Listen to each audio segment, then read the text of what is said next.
አንድ ኡስታዝ ሲያስተምር የሰው ስጋ መብላት ይፈቀዳል ብሏል። አዑዙ ቢላህ። እስልምናችን እንኳን የሰውን ስጋ ልንበላ ይቅርና ማለት ነው የእንስሳ ስጋ እንኳን ሁሉም አይፈቀድም እየተባለ እንዴት ነው የሰው ልጅ የሚበላው? ቢላህ አለይኩም። ሙስሊም እንኳን አሳማ አትበላም፣ እንኳን ሰው ልበላ አሳማ አትበላም፣ አሳማ ሐራም ነው እየተባለ በምን ሂሳብ ብታስብ ነው እንደው ሙስሊም የሰው ይበላል የምታስበው? በጣም ይገርማል። ለማንኛውም አሁን ምን ታደርግልኛለህ? የትኛው ኡስታዝ ነው እንደዛ ብሎ ያስተማረው? ሪከርዱን እንስማውና ከዛ መታረም ካለበት እናርመዋለን። እስኪ ማስረጃውን ታቀርብልኛለህ? ዝምታ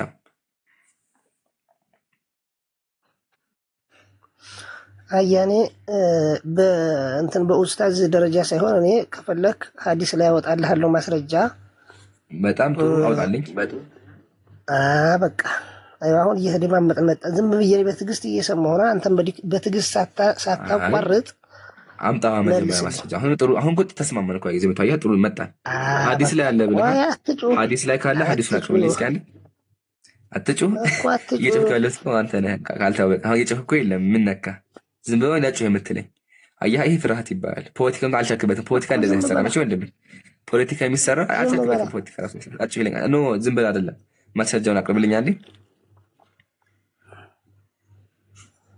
ዝም ማለታችንም እንዴ አዳምጣ መመለሳችንም እንዴ? አይ ወንድሜ ዝም እልሃለሁ። እሺ ወንድሜ ዝም ብዬ አዳምጥሃለሁ። ግን ዝም ብዬ የፈለከው እንድታወራ መጀመሪያ ማስረጃውን ጀባ በለን። ሐዲስ ላይ አለ ብለሃልና ሐዲሷን ስጠኝና ዝም ብዬ ቁጭ ብዬ ያው ውሃ ይዣል ውሃ እየጠጣሁ አዳምጥሃለሁ። እሺ ግን መጀመሪያ ዝም ብሎ የቄስ ወሬ እንዳይሆንብን የሚጨበጥ ነገር እንዳይኖር ማስረጃ አቅርብልኝ። አለበለዚያማ ቄስ የቄስ ወሬ ነው ስብከት ነው የሚሆነው። እኔ እንዴት ስለበና ተረት አላመጣም ወንድም አላም። እስቲ በተግባር አሳየና ጉራ ብቻ እንዳይሆንብኝ በተግባር ተወዳጅ ካላስ በተግባር ደግሞ አሳይ። ጥያቄ ትመልሳለህ አልመልስም? አሁን ቆይ ልመለስኩልህ እኮ ግን መጀመሪያ የትኛው ቄስ ነው ስለ መከራከር ነው መሰለኝ የፈለገው። ይምራን እኮ ያስረዳው ሳይሆን መግኘው ነው መከራከር ነው የምታሳየው። በእውቀት ላይ የተመሰረተ እኮ ነው ማንበብ ያለብህ መናገር ካለብህ። እንደዚህ እውቀት የለውም ሰውየው፣ ልጁ እውቀት የለውም። ወላሂ እውቀት የለህ እኮ አንተ ነህ ወንድሜ፣ ራስን እያባረክ ነው ያለው። አሁን ረጋ በልና አዳምጥሃለሁ። ግን መጀመሪያ ማስረጃ አለ ወንድሜ? አለ ማስረጃ? ይገርማል። እሺ አቅርብ አለኝ ሳይሆን አቅርብ አሳየና መጀመሪያ ማስረጃ እኮ ዝም ብለህ ሰማ። እሺ እንድሰማ ማስረጃ ይቀርማል ወንድሜ። እንደዛ ከሆነ የቄስ ወሬ የሚሆነው አወራ ደቂቃ አወራ እኮ ቁርአንም አንጻፈው ጤነኛ አይደለም እንዴ? ምንስ ገባ? መጀመሪያ የሰው ስጋውን ጨርሳ የሰው ስጋ በእስልምና ይበላል ብለሃል። ይሄ ደግሞ ውሸት ነው። በእግዚአብሔር ነው የሰው ስጋ የሚያስበላው እንጂ በእስልምና ውሸት ነው ብያለሁ። ስለዚህ ማስረጃህን አቅርብ መጀመሪያ። አያችሁ የለውም ማስረጃ። መደበቅ ጀመረ፣ ማምለጥ ጀመረ። አታምልጥ፣ ቁምና ማስረጃ አቅርብልኝ። እኔ ግን መጽሐፍ ላይ እግዚአብሔር ሕፃናትን እንዳስበላቸው ኢቭን የዶሮ ካካ እንደተበላ ኢቭን ደግሞ ከሱም አልፎ እርስ በእርሳቸው እግዚአብሔር እንዳባላቸው አቅርብልሃለሁ ማስረጃ። አሁን ግን ማምለጥን ተወና ማስረጃ አቅርብ። ሐዲስ ላይ ማስረጃ አለኝ ብለሃል። አለበለዚያ ግን አንተም እንደ ቄሶችህ አጭበርባሪ ነህ። ኢንሻአላህ አስተምርሃለሁ ማለት ነው። ፕሮግራም ይዤ እንትና የጠየቁን ጥያቄ መጀመሪያ መልስ። መጀመሪያ ጠይቀህ ጥያቄ ምንድን ነበር? መጀመሪያ ጠይቀህ ጥያቄ ምንድን ነበር? የቁርአን ጸሐፊ ማን ነው ብዬ ጠይቄ ሾርት ሜሞሪ ነው ማለት ነው። የመርሳት ችግር አለብህ ማለት አንተም አየህ አይደለ? ኢየሱስ የማቴዎስ ወንጌል እንደረሰው አንተ የመርሳት ችግር አለብህ ወንድሜ። ሾርት ሜሞሪ አይደለም ሐቢቢ ወላሂ ነህ። ለምን መጀመሪያ የጠየቀህ ጥያቄ ምንድን ነው? መጀመሪያ የጠየቀህ ጥያቄ አንድ ልንገርህ፣ የረስተኸው ከሆነ መጀመሪያ የጠየቀህ ጥያቄ አንድ ኡስታዝ መጀመሪያ መደመጥ አለብህ። እንደመመጥ ያልኩህ ለዚህ ነው። እኔ ሐዲስ ላይ የሰው ስጋ እንደሚበላ መረጃ አለኝ። ሐዲስ ላይ አዳምጠኝ እኮ መጀመሪያ አንተ አዳምጥ። መደመጣችን ከማን ጋር ሐዲስ ላይ ግን ከአሁን በፊት የጠየቅኩት ጥያቄ አለ። የቤት ገብቼ አመጣለሁ ሳይሆን አመጣለሁ ሳይሆን መልስልኝና ከዛ ወደ ሐዲሱን ሄድና አሳይሃለሁ። አሳየኝ እንዴ ልጅ አሳየኝ መጀመሪያ አለበለዚያ አጭበርባሪ ነህ ወንድሜ። እያጭበረበርክ ነው ያለኸው። ለምን ታጭበረብራለህ? አንተ ክርስቲያን አይደል? ለምን ታጭበረብራለህ? እንደዚህ ማጭበርበር ለምን አስፈለገ? ማስረጃ ያለኛ ግን የለውም። ማስረጃ ያቀርብ። ዝም ብሎ ነው የሚያወራ። አለ ማስረጃ አልሰማም ነበር እስካሁን የተናገርኩት። በደንብ ሰምተናል፣ ግን ችግሩ ማስረጃ የለህም ተወዳጅ እኮ መልሱልኝ እና ከዛ በኋላ ደግሞ ወደ ማስረጃ ወዳለኝ ማስረጃ መጀመሪያ ቅባ እንድመልስልህ መጀመሪያ ማስረጃውን ሊየውና ከዛ መልስልህ። አሁን ምንም ነገር አልቀረም። ይህን ጥያቄ ጠይቄ ለምን አስወጣኸኝ? ከአሁን በፊት ገብቼ ነበር ከዚህ ቤት። አሁን ያሁን አንደኛ አቷች አንተ ራሱ ለመጀመሪያ ቤት የገባሁ ብልሃል። አያችሁ ሰሽ አሁን ከብደሃል። በቃ ከብደሃል። በቃ ልመልስልህ። አዳምጥ። ሱብሃንአላህ ተዘቧቸው። አሁን ይሄ ልጅ አምላኩን ሊያስረዳ አልቻለም። እግዚአብሔር ከርስ እንዳለው አምኖ ግን በአፉ ማውጣት አልቻለም። የእግዚአብሔርን ከርስ ማለት እግዚአብሔር ከርስ አለው። አክቹአሊ እሱ ሚውት አድርጋ እንደ አልጨረስኩም። መጽሐፈ ሚስጥር ላይ አሳይቼዋለሁ። መጽሐፈ ቆይ አንዴ ልመልስልህ እኮ ነው። ተወዳ አትረብሽ። አንዴ ረጋ ብለህ አዳምጥ። ቀጥሎ እስልምና ላይ የሰው ስጋ ይበላል አለ። አረ ሚውት አድርግ። ማነህ ትልቅ ሰው አይደል እንዴ? አዳምጥ እስኪ መጀመሪያ ማስረጃ የለም። ታዳምጥ። ሚውት አድርግ። እየመለስኩ ነው። መጀመሪያ አዳምጠኝ። እየመለስኩ ነው። አዳምጥ። ዝም ብለህ አዳምጥ። እየመለስኩ ነው። አሉ ጆሮህን አቅርበው። ጆሮህን ወደ ኤርፎን አቅርበውና አዳምጥ በደንብ። እንዴ ጆሮም የላችሁም እንዴ? ማፊ ጆሮ? እሺ አዳምጥ። እሺ አዳምጥ። ጆሮ የለህ እኮ አንተ እያዳመጥክ ያልሆነ እኮ አንተ። እኔ እኮ ካለ ማስረጃ እኮ አዳመጥኩ እኮ። አይ እሺ ልቀጥል። እሺ ሚውት አድርግ። ልቀጥል። እሺ እንድመልስ እድል ስጠኝ። እድል እየሰጠኝ እኮ አይደለም። ልመልስ እድል ስጠኝ። እሺ ልመልስ እድል ስጠኝ። መልስ አያዳምጡ። ይሄን ያልኳቸው መልስ ማዳመጥ ማይችሉ ጥያቄ። እንዴት የምንግባባው? ተወዳጅ ምንድን ነው የሚያግባባል? ልመልስ ልመሽ እድል ስጠኝ። ልመልስ ላውራ። እድል ስጠኝ መጀመሪያ። እየሰራኝ እኮ አልሆነም። እባክህ እንደሚታገስ አንዴ ጉድ እኮ ነው። እሺ በቃ ማስረጃ የለውም። ልለፈው። እሺ ከጀማ ያው ክርክር ስለሚሆን አስተምሬው ለፍ የሚለው አስተምሬው ለፍ። በእስልምና የሰው ስጋ ይበላል ነው ያለው። ውሸት ነው። እሱ ራሱ አምኗል። አክቹዋሊ አምኗል። ለምን ማስረጃ ማቅረብ አልቻለም? እሺ ማስረጃ አቅርብላችሁ። እኔ ግን አለኝ ማስረጃ። ያው ሸርሁ ዘርቃዊ እንደዚህ ይላል ፔጁ 202 ላይ አደሙ ጀዋዚ አክሊሂ መብላት አይፈቀድም። የጠየቅኩን አመለስ መጀመሪያ የጠየቅኩ ምንድን ነው? እሺ እንታረጋለህ መሰለኝ። ጆሮ ይሻል ጆሮ የሚባል ነገር አለ። ኢንሻአላህ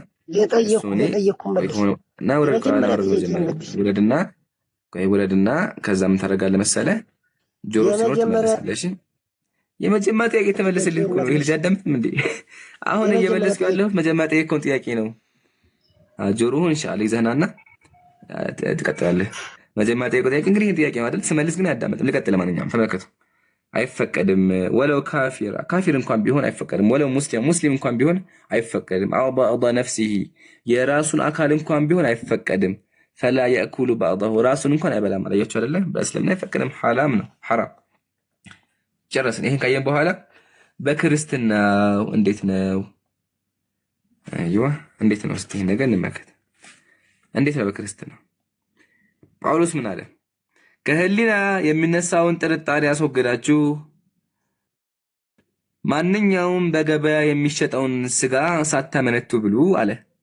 ገበያ ላይ ያለውን ስጋ በሙሉ ሳመርጡ ብሉ፣ ይመቻችሁ አለ። የአህያም ስጋ ይሁን የሰው ስጋም ይሁን ምንም ነገር አስወግዳችሁ ያገኛችሁትን ብሉ ይላል በክርስትና። ስለዚህ አንተ ገበያ ላይ ሄደህ ያገኘውን ስጋ በሙሉ ትበላለህ። እኛ ሙስሊም ግን እንደዛ እናደርግም። ልቀጥልላችሁ። እግዚአብሔር ምን አለ? የወንዶችና የሴት ልጆቻችሁን ስጋ አበላቸዋለሁ። ስለዚህ የሰው ስጋ የሚያስበላ ማነው? ኃያሉ እግዚአብሔር። ማስረጃ መጽሐፍ ቅዱስ ትንቢተ ኤርምያስ። خلاص በቃ ይሄ ነው። በማስረጃ አስቀመጥን። በእስልምና ሐራም ነው አይተናል፣ ዘጋን። እንደ ሊቃውንቶች እንኳን እንደዛ ብሎ አቢል ሊቃውንት ማን ነው? ወይ አንድ ሊቅ የዲን መስፈርት ያደርገው ማን ነው? መባል አለበት። ገሌ እንደዚህ ብሏል ከሆነ ኢንሻአላህ እሱ ላይ እናወራለን። ለሱ ማስረጃ እንኳን የላቸውም። ለማንኛውም በእስልምና አብዛኛው ሊቃውንቶች እንዳስቀምጡ አሳይቻቸዋለሁ። አይፈቀድም። ኢብን ቁርአን አምላካችን ምንድን ነው ያለው? አልየውመ ኡሂለ ለኩም ጠይባት፣ ዛሬ ለእናንተ መልካም ተፈቀደ። የተፈቀደው መልካም ነገር ነው። ዘጋን። እግዚአብሔር ግን የሰው ስጋ እንዳስበላ ተምራችኋል። እሺ ገስት ላይ ታታዩም ተጠቅሮብኛል። እስኪ ከላይ የተጠማ ሰላም ብያለሁ።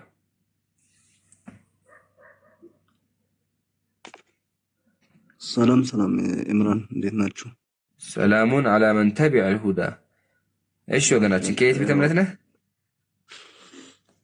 እኔ ኦርቶዶክስ ነኝ። እሺ ጥያቄ አለ ወይስ እንጠይቅህ? አዎ ጥያቄ አለኝ ብዬ ነው የገባው የነበረው ከታች ስፔል ነበር። እሺ ጥያቄህን አቅርብ። እሺ የመጀመሪያ ጥያቄ በተውሂድ ታምናለህ አታምንም? እንዴ በደንብ ነው እንጂ የማምነው። እሺ በተውሂድ የማመንን እንትን እስኪ ቁርአን ላይ ያሳይ። በጣም ጥሩ። መጀመሪያ ግን ተውሂድ ማለት እንደሆነ ገብቶሃል? እሺ ታውቃለህ? የጠየኩ ነው። በቃ ችግር የለም ኢንሻአላህ አስተምርሃለሁ። በደንብ አዳምጥ። እሺ ተውሂድ ምንድነው ካልን ሉገተን በቋንቋ ደረጃ ሚነል ወሕደቲ አንድ ከሚለው የመጣ ነው። ወህየ አልኢንፊራዱ ብቸኝነትን መነጠቅ አንድነት የሚል ማለት ነው። ወማዕና ወሐደሁ ተውሂድን አው ጀዐለሁ ዋሂዳ ትርጉሙ ምንድን ነው? አንድ አካል አንድ አድርጎ እሱን ብቻ ማምለክ ነው። እሺ ሙስሊሞች ተውሂድ ስንል ምንድነው ካልን ለይሰ ተውሂድ ብሎ አይደለም ሙጀረድ ኢቅራር ቢአነሁ ላ ኻሊቀ ኢለላህ ከአላህ ውጭ አምላክ የለም ብሎ ማሰብ ብቻ አይደለም። ታዲያ ምንድነው ካልን አላህን ብቻ መገዛት እንዲሁም ደግሞ አላህ የሁሉ ነገር ፈጣሪ እንደሆነ ማመን ከሱም አልፎ ደግሞ አላህ ሱብሓነሁ ወተዓላ ለሱ ሲፋትና ባህሪያት ላሉት ማመን ነው። ይሄ ነው ተውሂድ የምንለው። ተውሂድ በእስልምናችን ለሶስት ይከፈላል። ተውሂድ ኡሉሂያ፣ ተውሂድ ሩቡቢያ፣ አስማኡ ወሲፋት ይባላል። አምላክን በአምልኮ መነጠል፣ እሱ ብቻ መመለክ እንዳለበት ማመን፣ እንዲሁም ደግሞ እሱ የሁሉ ነገር ፈጣሪ እንደሆነ መቀበል፣ እንዲሁም ባህሪያቶችን ማስቀመጥ ማለት ነው። ተመልከት እዚህ ጋር التوحيد اصطلاحا توحيد باصطلاح درجة إفراد الله سبحانه الله منطل ነው بما يختص به من الربوبية بأملاك النت لم يقبون بس እሱ ብቻ ፈጣሪ እንደሆነ አምላክ እንደሆነ ማመን والألوهية በመመለክም ደረጃ እሱ እንደሚመለክ ማመን እንዲሁም والأسماء والصفات ለሱ የራቁ ስሞችና ባህሪያት ማመን ነው ማለት ነው። ይሄ ቁርአን ላይ እንደገና ቁርአን ላይ አለ። ሲጀመር አስሉ ቁርአን ነው። ማስረጃ ሱረቱል ኢኽላስ አምላካችን ምን አለ? በል እርሱ አላህ አንድ ነው አለ። ይሄ ነው ተውሂድ። አይደል? በል እርሱ አላህ ስንት ነው? ሱረቱል ኢኽላስ ሱራ 112 ቁጥር 1 ላይ። በመቀጠል አምላካችን ምን አለ? ሱረቱል በቀራ ላይ አምላካችሁ አንድ አምላክ ብቻ ነው፣ ከእርሱ በቀር ሌላ አምላክ የለም። እርሱ በጣም እጅግ ሩህሩህና አዛኝ ነው አለ። በቃ እርሱ አንድ አምላክ ብቻ ነው አለ። ይሄ ደግሞ እስልምና የሚባለው ተውሂድ አንድ አድርጎ አምላክን ማምለክ ብቻ ነው ይባል። ታዲያ ይሄ አምልኮ ቁርአን ላይ አለ እንዴ? ካናው አምልኮም ቁርአን ላይ አለ። ማስረጃ አምላክ ምን አለ? እነዚያ አላህ የሶስት ሶስተኛ ነው ያሉ በእርግጥ ካዱ፣ ከአምላክም አንድ አምላክ እንጂ ሌላ የለም ከሚሉት ነገር ባይከለከሉ ከእነርሱ እነዚህ የካዱት ነገር ይነካቸዋል። ስለዚህ አንድ አምላክ ብቻ አለ ከአምላክም ብሎ ያስቀምጣል። እሱ ደግሞ ተመላኪ እንደሆነ ደግሞ ስንመለከት አምላካችን ምን አለ? ቁል ኢነ ሰላቲ ወኑሱኪ ወመሕያየ ሊላሂ ረቢል ዓለሚን ህይወቴ፣ ሞቴ፣ አምልኮቴ ለአላህ ብቻ ነው በላለ። ስለዚህ ሙስሊሞች አምላካችን እሱ ብቻ ፈጣሪ እንደሆነ እናምናለን፣ እሱም ብቻ ደግሞ እናመልካለን ማለት ነው። ስለዚህ አምላካችን በአምልኮም በፈጣሪነትም በባህሪያትም አልቀን እናስቀምጠዋለን ማለት ነው። ግልጽ ነው። ኦኬ ያው በገለጽከው መሰረት እንግዲህ ግልጽ ነው። ሱራ 600 ላይ ለአላህም አጋንንትን የፈጠረላቸው ሲሆን ይላል። ከአላህ በፊት አጋንንትን የፈጠረላቸው ማን ነው? አውዱን ግን አንብባ ስለምን እንደሚያወራ አይተሃል?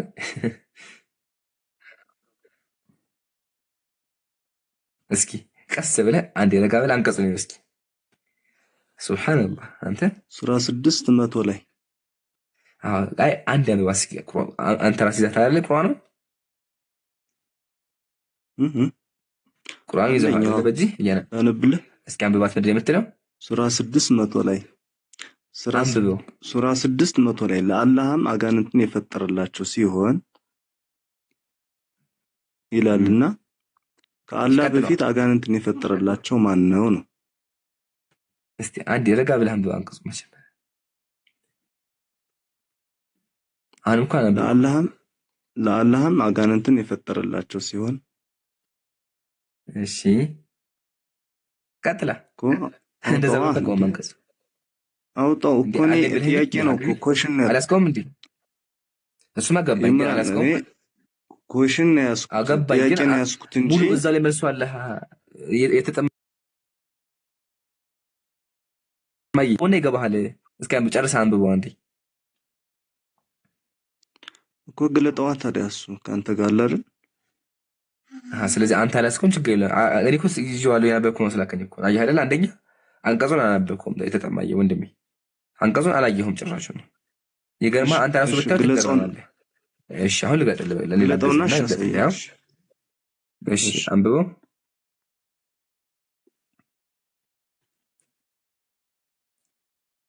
ለአላህም አጋንንትን የፈጠረላችሁ ሲሆን በመታዘዝ ተጋሪዎች አደረጉ ይላል። አሉ አይልም እንደዚህ በደንብ አድርገህ አንብበው። ለአላህም አጋንንትን የፈጠረላችሁ ሲሆን አይልም ለአላህም አጋንንትን የፈጠረላችሁ ሲሆን አይልም በመታዘዝ ተጋሪዎች አይልም ተጠቀም አይልም ተጠቀም እንደዛ አይልም። አያህ የተጠመጨ ነው የላኩብህ በቃ ሸውደው ለአላህም አጋንንትን የፈጠረላቸው ሲሆን በመታዘዝ አይልም እሺ አንተ ራስህ አንብበው አይናለህ ማንበብ ትችላለህ። እስኪ አንብበው ለአላህም ይላል አጋንንትን የፈጠራቸው ሲሆን ማሻአላህ አለይክ አያህ ምንድን ነው የሚለው የፈጠራቸው። አሁን ቀጥል እሺ። ለአላህም አጋንንትን የፈጠራቸው ሲሆን በመታዘዝ ተጋሪዎች አደረጉ። ስለዚህ ለአላህም አጋንንትን የፈጠራቸው ሲሆን ሲል ምን ማለት ነው? አልገባህም? ምኑን አልገባህ? እዚህ ጋር አልገባህ? ያስከግራ ገባኝ። እሺ ያልገባህ ምንድን ነው እዚህ ጋር? ያልገባኝማ ለአላህም አጋንንትን የፈጠራቸው ማን ነው ነው? እሺ ቆይ አውዝ ቢላ እሺ ቆይ አንድ እኔ አንብብል በቃ ሐቢቢ። ለምን ካልከኝ እዛው ላይ እኮ ስጃውሉ እያወራ ያለው ስለምንድን ነው? ጂኖች አላህ ፈጥሯቸው እያለ አላህ ልጅ አለው ስላሉ እኮ ነው ወንድሜ። እስኪ በደንብ አድርገህ ይኸው አሁን አንተ የፈጠረላቸው አይልም ሸውደውሃል። በደንብ አድርገህ አዳምጥ። ለአላህም አጋንንት ቆይ አዳምጠኝ አንዴ። ለአላህም አጋንንት የፈጠራቸው ሲሆን በመታዘዝ ተጋሪዎች አደረጉ። እነማን? አጋንንቶች። አላህ ፈጥሯቸው ሳለ አጋንንቶቹ የአላህ ፍጡር ሆነው ሳለ ምን አደረጉ? ለአላህ ተጋሪ አደረጉ። ከአላህ ውጪ ሌላን አካል አመለኩ። ወንዶች ልጆችና ሴቶች ልጆችን ያለ ዕውቀቱ ለእርሱ ቀጠፉ። አየህ አይደለ? የቀጠፉት እነማን ናቸው? እስኪ ሱብሃነ ግልጽ የሆነ አንቀጽ ነው። በጣም ግራ ይገባኛል። እኔ ያልኩ ያለው እኮ ኢምራን ለአላህም አጋንንትን የፈጠራቸው ሲሆን ነው እያለ ያለው። ለአላህም አጋንንትን የፈጠራቸው ማን ነው ነው የኔ ጥያቄ። አዎ ለአላህ ምን አደረጉ አጋንንቶቹ? አላህ ፈጥሯቸው ሳለ ምን አደረጉ? ጨርሰህ አንብበዋ። መልሱ እኮ እዛው አለ። ለአላህም ጅኖች አላህ ፈጥሯቸው ሳለ ለአላህም አጋንንትን የፈጠራቸው ማን ነው ነው? የአኺ እየተናገረ ያለው ጅኖች አላህ ላይ ስለዋሹ የዋሹት ነገር እየተናገረ ነው ያለው። ሙሉ አንብበው እስቲ። አንድ ጅኖችን ለአላህ የፈጠረ ማን ነው? እስኪ አንድ አንብበው። እሺ ሙሉ አላህ ነው የፈጠረው። አላህ ጅኖች ፈጥሯቸው ሳለ እነሱ ማደረጉ ወንዶችና ሴቶች በሱ ላይ ቀጠፉበት ማለት ነው። እስኪ አንብበው አንዴ ራስህ ረጋ ብለህ አንብበው አንተ እንዲገባ። እስኪ ሙሉ አንብበው።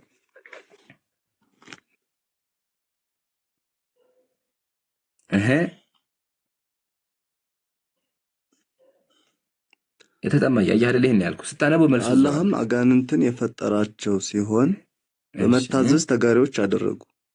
ወንዶች ልጆችና ሴቶች ልጆችም ኦኬ በቃ እኔ ያልገባኝ ማለት ነው።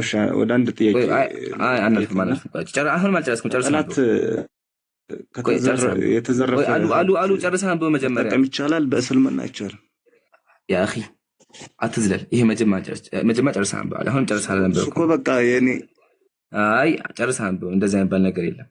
አነበብኩ እኮ በቃ አይ አልጨረስከውም። እኔ ቢረስተው እኮ እዚህ ጋር ነበር እንጂ ሙሉ አላነበብኩም። ጨርሳታለህ እንዴ? እኔ በዛው ለመቅራት ከሆነ ችግር የለውም። ያው መስጊድ ቅርብ ስላለ መሄድ ይቻላል። ስለዚህ በቃ በተዘዋዋሪ መልሱ ገብተዋል ማለት ነው። እሺ ይሄን ያልኩህ አያሌ ተጠማመ ቀሚስ አገኘ። ወደ ሌላኛው ጥያቄ እሺ ሌላ አጠቃለው ጀመረ። ይሄን በቃ ይሄን ያልኩህ ቁርአን ተአምራዊ መጽሐፍ ነው። እዛው በተመዛው መልሶ አለ። ሲጀመር ጥያቄ ራሱ አይደለም ያቀረብከው አንተ በስተት ቄሶች በስተት ሸውደው ነው ተሸውደዋል ብዬ ነው የማስበው። የነገሰ ሸውደዋል። ግን አሁን አየህ ስታነበው እውነቱ ገብቷል። ለዛ ነው አንተ ራሱ እዚህ ጋር 6 ያቆምከው። እዚህ ጋር 6 አቆምክ። ለምን አላህ ይላል አላህ ጥራት የተገባው ከሚሉት ነገር ሁሉ የላቀ ነው ይላል። እቺን ነገር ላለማንበብ ምን አልከኝ? በስኪድ ላይ መስጊድ እጅ አነባለሁ አልከኝ። ታዲያ ለእንደዛ ከሆነ እኔ ጋር ለምን መጣህ? መስጊድ አታነብም ነበር እንደ ሙሉ? ይገርማል። አያቸው ኃይል ሲከብዳቸው በዚህ ነው የሚያመልጡት። እዚህ ድረስ አንብበው ሲከብደው መሀል ላይ መስጊድ እጅ አነባለሁ ይለኛል። የማታነብ ከሆነ እኮ መጀመሪያውኑ እኔ ጋር መጠየቅም ተገቢ አልነበረም። ለምን እዚህ ጋር መጥተህ አላነብ መሀል ያልክ ከሆነ አንደኛ። ሁለተኛ አንቀሩ ስለምንድን ነው የሚያወራው? ጅኖች አላህ ፈጥሮ ሲሆን ፈጥሯቸው ሳሉ በመታዘዝ ተጋሪዎች አደረጉ፣ አላህ ላይ ሌላ አካል አመለኩ አለ። ወንዶች ልጆችና ሴቶች ልጆች ያለ እውቀት ለእርሱ ቀጠፉ አለ። አምላክ ልጅ አለው ብሎ አምላክ ላይ ዋሹ። አላህ ጥራት የተገባው ከሚሉት ነገር ሁሉ የላቀ ነው ብሎ አስቀመጠ። ሱብሃንአላህ፣ ይገርማል። ክርስቲያኖች የሚያደርጉት ነገር ይሄን ነው። ክርስቲያኖች የሚያደርጉ እዚህ ጋር መጡ። አምላክ አለ፣ የአምላክ ልጅ አሉ፣ ወልደ እግዚአብሔር አሉ። ወልደ እግዚአብሔር ምንድነው ስንል የአምላክ ልጅ ወይም ደግሞ ወንድ ልጅ ማለት ነው። ያ ወንድ ልጅ ምንድነው አሉ? የአምላክ ልጅ ነው አሉ። ከየት መጣ? ከእግዚአብሔር ማህፀን መጣ ብሎ ተቀመጡ። እናንተ ናችሁ ሊትራሊ እናንተ ናችሁ እንደዚህ የምትሉት አይደለ?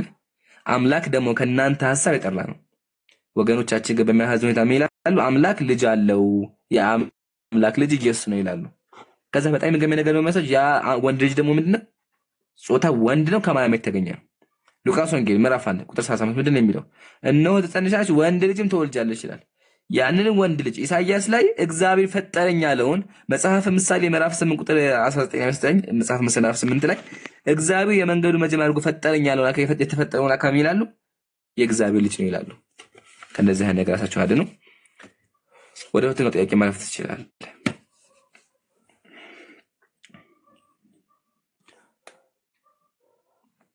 ኦኬ ኢምራን፣ እሺ ወደ ሁለተኛው ጥያቄ ልሂድና ከጠላት ከዘረፋችሁትም ሀብት የተፈቀደ መልካም ሲሆን ብሎ ይላል በእስልምናና እንዴት ታየዋለህ አንተ?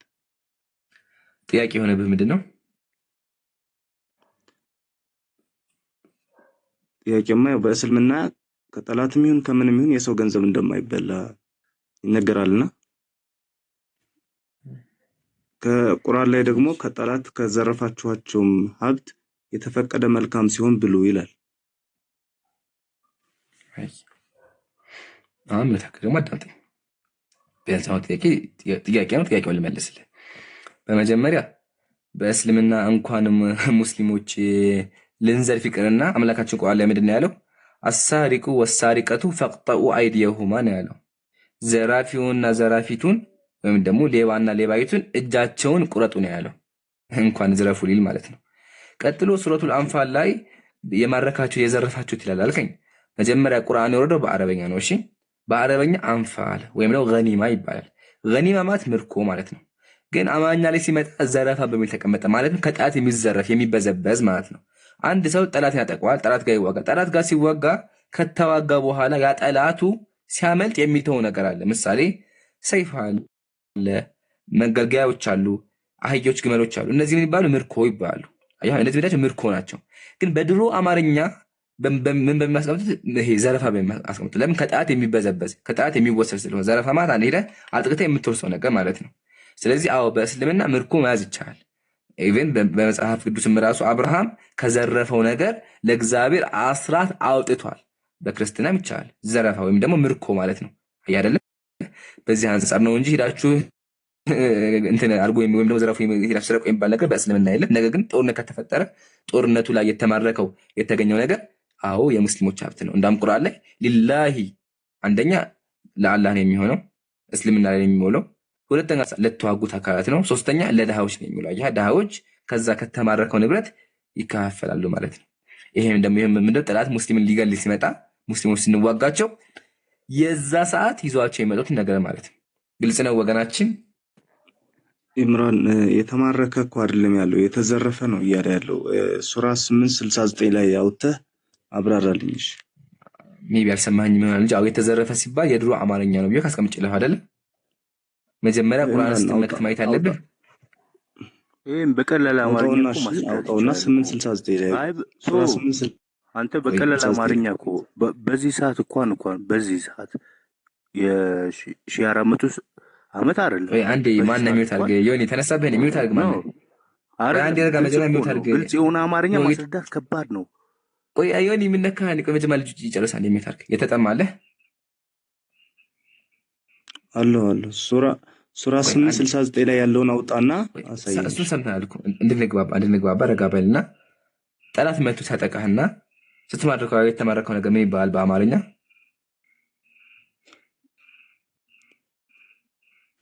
እስኪ መጀመሪያ እንትኑን አውጣው ሱራውን ኢምራን ሱራን እኮ አንብበናል እኮ አንተም እኮ አንብበው የተለየ ነገር የለውም አሁን ጥያቄ መልስ እኮ አንተ እየመለስከው ያለው መልስና ሱራው ላይ ያለው ጥያቄ እሱን ዝርፊያ የሚለው እኮ አላስረዳህም እንድንግባባ አትፈልግም እንዴ ወይስ ክርክር ብቻ አይፈልግም ክርክር ከሆነ ሊትራሊ በክርክር ይሄድ እንችላለን ክርክር አይደለም ብዙ ነገር ላሳይ ይችላል አሁን ክርክር ካልሆነ አንድ ሰው ሲማርክ የዘረፋችሁትን ነው አንተ እያልክ ያለው የተማረከ ነው እያልክ ያለው ሱራው ላይ ደግሞ አስቀምጦት ቁርአን ላይ አስቀምጦ ያለው ከጠላት የተዘረፈ ነው እያለ ያለው አሁን እኮ ችግር የሆነብህ ይሄን ነው አንደኛ ታዳመጥ መስኪ አንዴ ለማዳመጥ ሞክር ምንም እየሰማህ እስካሁን ከአንዴ ሁለቴ ደግሜ አስረድቻለሁ ምንም አዳምጠኝ ዘረፋ ብሎ የተቀመጠው አማርኛው ትርጓሜ ላይ ነው ዘረፋ የሚለው ቃል የድሮ አማርኛ ነው ትርጉሙም ደግሞ ጠላት ጋር ተዋግተህ የምትማርከው ነገር ነው ዋናው አረበኛው ላይ አንፋል እንዲሁም ደግሞ ገኒማ በሚል የሚያስቀምጠው የሱራው ሱረቱል አንፋል ይባላል ሐቢቢ ሰማኝ ሱረቱል አንፋል ይባላል ግን አንፋል የሚለውን ነገር ወደ አማርኛ ሳያመጡት ዘረፋ በሚል አስቀምጠውታል ዘረፋ የሚለው ደግሞ ይተካዋል አዎ የድሮ አማርኛ ትርጉም ደግሞ ሂደህ ጠላት ጋር የምትማርከው ነገር ነው ማለት ነው ግልጽ ነው አሁን ይሄ እንዲገባ ኢቭን ዘረፋ የሚለው ቃል ራሱ በመጽሐፍ ቅዱስ አለ እዚህ ጋር እንድንግባባ መጀመሪያ አንድ ሰው ጠላት ጋር ሄዶ ሲዋጋ የሚማርከው ነገር ምንድን ነው የሚባለው እቺ መልስልኝ ምንድን ነው የሚባለው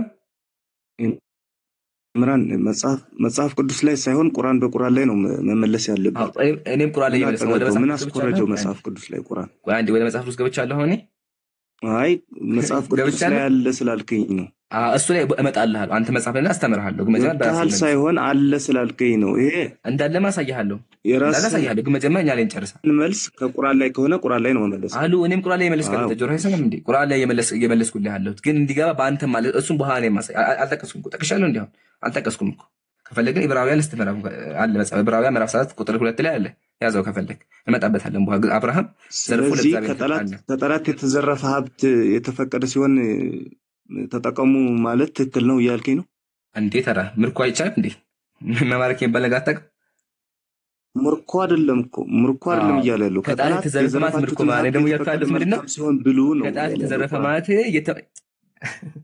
ከጠላት የተማረከ ማለት የተዘረፈ ወይም ደግሞ ምርኮ የሚባል ትርጓሜ ነው ያለው አሁን ወደ ኋላ ተመለስና ከጠላት የተያዘ ነገር ምንድን ነው የሚባለው መልስልኝ እስኪ አንዴ አይደለም እኔ እኮ ሱራው ላይ ያለው ነው እየነገርኩህ ያለሁት ይሄ መልስ እሺ ከጠላት የተማረከ ነገር ምንድን ነው የሚባለው ከጠላት የተማረከ ምንድን ነው የሚባለው የተማረከ እኮ አይደለም እያለ ያለው እኔ ይላልኩም አሉ ይላልኩም ምንድን ነው የሚባለው አንድ ሰው ጠላቱ ጋር ተዋግቶ የያዘው ነገር ምንድን ነው የሚባለው ያ ምርኮ ነው ይሄ ዘረፋ ነው እያለ ያለው እኮ በቃ ምርኮ አይዋ እሺ አሁን የሙሴ ታሪክ ነው አንዴ ልጅ ምንድን ነው አንዴ የሚፈልግ አንዴ ይታያል እስኪ አንብበኝ ምንድን ነው የሚለው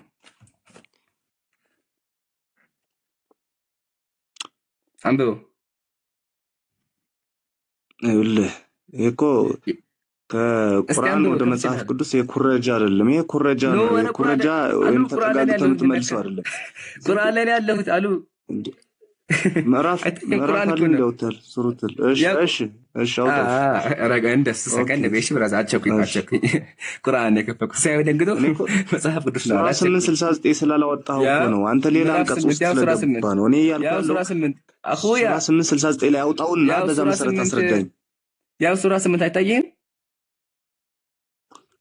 869 እሺ 69 ላይ ደስ ይበል 69 ላይ አሳየኝ እሺ አደርገዋለሁ አይዋ እሺ ያው ምርኮ ነው የሚለው ዘረፋ ነው የሚለው ያኔ እሺ አንብበው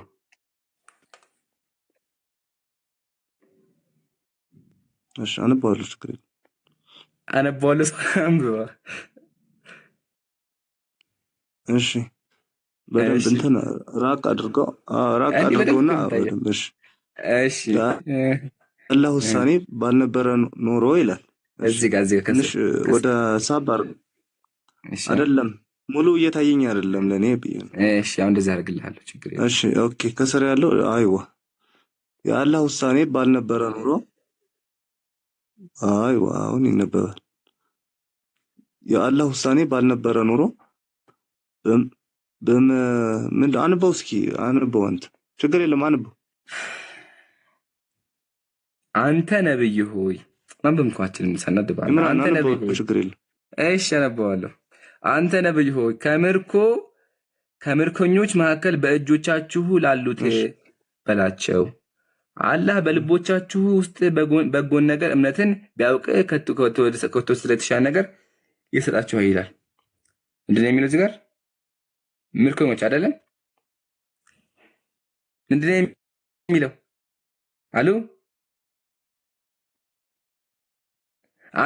አሉ መልስ። ምንድነው እዚያ ሁላ ጩኸት የተከባ? እሺ ምን? እሺ ጠላት ከማረካችሁት ሀብት ምን ከሆኑ የተፈቀደ ሲሆን ብሉ ይላል። መልካም የተፈቀደ መልካም ሲሆን ብሉ።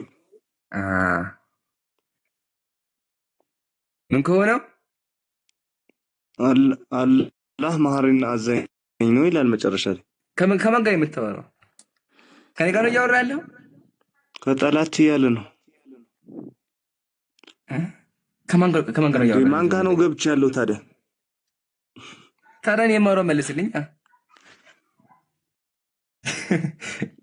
ከጠላት እያለ ነው እኮ በቅንፍ ውስጥ ከጠላት ብሎ አስቀምጦታል። አውዝ ቢላህ ተረጂ። ግን የምርህ እንደዚህ የምታወራኝ በአላህ እንደው አይኔ አይሰራምና ብራዘር፣ ቆይ ድጋሚ ላግል ሜቢ እንደው ከኔ ጉድለት እንዳይሆን ማለት ነው። እስኪ በደንብ አድርገህ አንዴ የሆነ አንተ ራስህ ፍረድ። ምንድን ነው የሚለው? ቁጥር 19 ያልኳል፣ 19 አድርጌልሃለሁ። አንተ ራስህ አንብብና ስለምን እንደሚያወራ ታዘብ። አንተ ራስህ አንብበው፣ ደግመህ አንብበው ካላመንከኝ ማለት ነው። ያነበውና ከዛ በኋላ ይልና ይቀይረዋል። እስኪ ምንድን የምትለው? የአላህ ውሳኔ ባልነበረ ኑሮ በወሰዳችሁ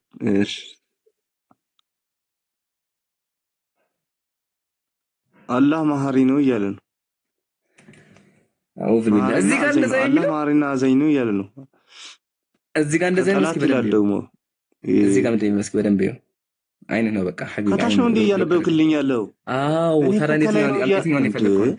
እና ኢምራን ከታች እኮ ነው ሰባ እኮ ነው ማለት ያለብህ። እኔ እኮ ላይ ነው እያነበብኩ ያለው። እሺ በቃ ችግር ላይ ሂድ፣ እንደዛ ላይ ሂድ። እሺ ላይ በቃ ሂድ። እኔ እኮ 869 ላይ ነው እያነበብኩ ያለው ኢምራን። እሺ ያው 869 እንግዲህ እኮ ለዛ ነው እኔ እናንተ ያልተግባባ ነው ብዬ። በቃ አይ ችግር ልመለስልህ ወደ አክቹዋሊ ሁለቱም አንብቤዋለሁ። ተመለስ ወደ ኋላ። እሺ ያው ጀመር ከዚህ ምንድን ነው የሚለው? የአላህ ውሳኔ ባልኖረ ኖሮ ይላል አይደል? እስኪ አንብባት። እሱን አንብልኝ።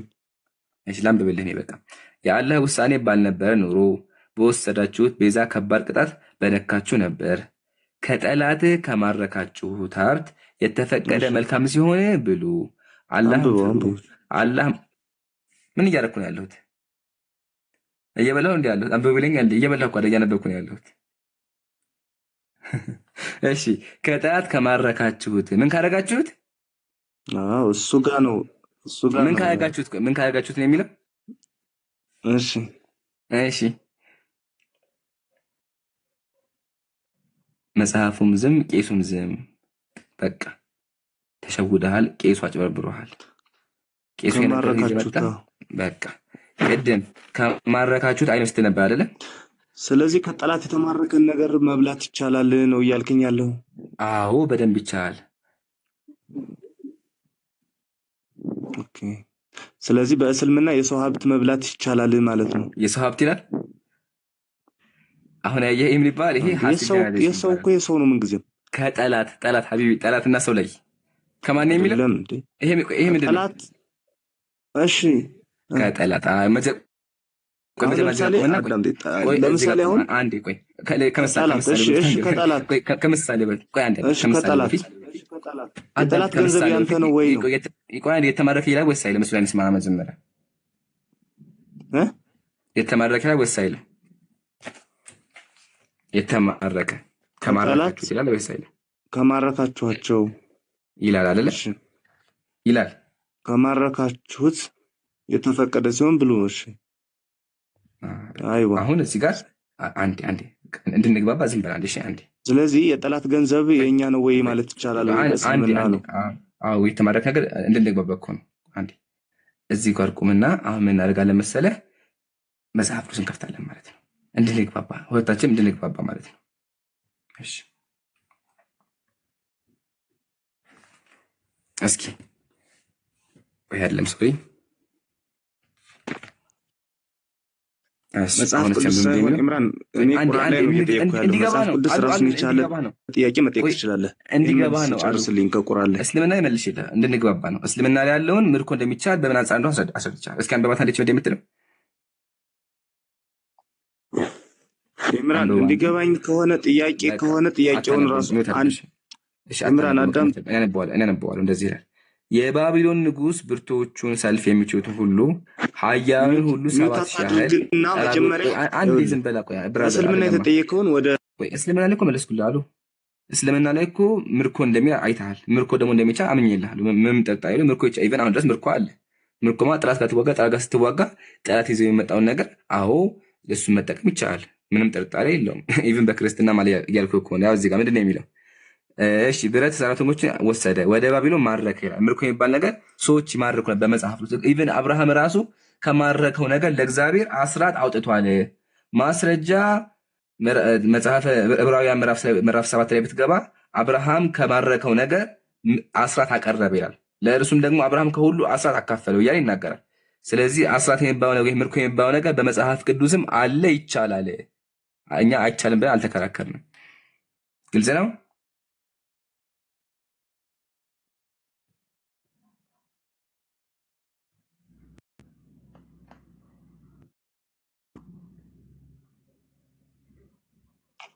የጠየቅኩ እስልምና ላይ ነው፣ ግን አንተ ወስደህ ጥያቄህን ወደ በክርስትና እንትን በመጽሐፍ ቅዱስ ወስደህ መለስክ።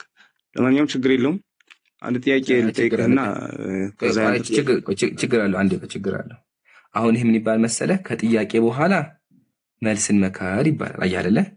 እኔ እንደናንተ ሄጄ በቁርአን አልተደበኩም አይደለም። እኔ ጠየቅኩህ ቁርአን ላይ ማስረጃ የለም እንዴ? ሳውራ አዳምጠኝ። ቁርአን ላይማ ቁርአን ቁሜ መልሽ ይላል። መጽሐፍ ቅዱስ እርሳው፣ በቃ እርሳው። መጽሐፍ ቅዱስ ቁርአን ላይ ያልተመለሰልን ነገር አለ።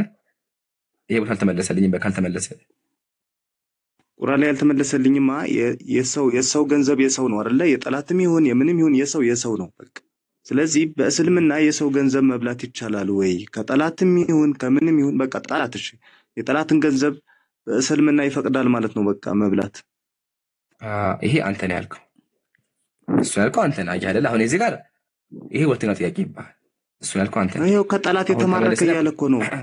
የሆነ ጎረቤቴ ጋር ብጣላ የሆነ ጎረቤቴ ቢጣላኝ ማርኮ ይበላዋል ማለት ነው። ውሸት። እሱ ያልከው አንተ ነህ። ይሄ የሚያሳየው ምንድን ነው? አንብበህ ቁርአን አላነበብከውም። ለምን? ቁርአን የሚያወራው ስለ ጦርነት። ኧረ አሉ አዳምጣ። እንደሚነካ እንዴ ጆሮህን ተጠቀመው አንዴ። ቁርአኑ እያወራ ያለው ስለ ጦርነት ነው። ምንድነው ምርኮ? ምንድነው ትርጉሙ? መልስልኝ።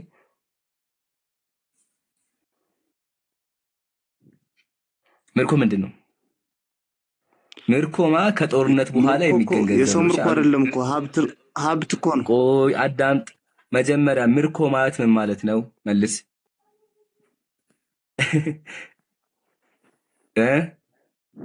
መጽሐፉም ዝም ቄሱም ዝም። አሁን በቃ ይሄን ያልኩ ሶስተኛው ሸታየህ አይደለ? ቆይ ዮኒ ዝም በል አንተ ዝም በል። ቁርአኑ የሚያወራው ስለ ጦርነት ነው። ጥላቶች እኛን ሊገሉ መጥተው ስንዋጋ መሀል ላይ ይፈጠራል። አንዱ አካል ያሸንፋል። አንዱ አካል ሲያሸንፍ የሚማርከው ነገር አለ። ስለዚህ ከጠላቶቻችን አዎ ይማረካል። ጎረቤትህም እንዴት ነው? ጎረቤትህን እንደው ምን አይነት አምሮ ነው ያለ? ነብዩ ሰለላሁ ዐለይሂ ወሰለም ሐዲስ ላይ አላ መን ظلم ሙአሐዳ እንኳን መስረቅ ይቅርና ማለት ነው። ነብዩ ሰለላሁ ሐዲስ ላይ ምን አሉ? አንድን ክርስቲያን ካለ ፍላጎቱ የሱን ነገር ከወሰድክበት አው ከለፈው ፈቀጣቀቲ ከመቼው ካስገደደው እንዲሁም ደግሞ አዊንተ ቀጣው ክብሩን ካጎደለው የውመል ቂያማ እኔ ከራከረዋለሁ። ነብዩ ሰለላሁ ዐለይሂ ወሰለም እንኳን ልዘርፈው ይቅርና እሱን ማስገደድም ሆነ ማማት አይፈቀድም እየተባለ እንታስቃለህ። ግን አየህ አይደል ይሄን ያልኩ ምርኮ ሲባል በቃ ዝም አልክ አንተ። ለምን የሚያወራው ስለ ምርኮ ነው።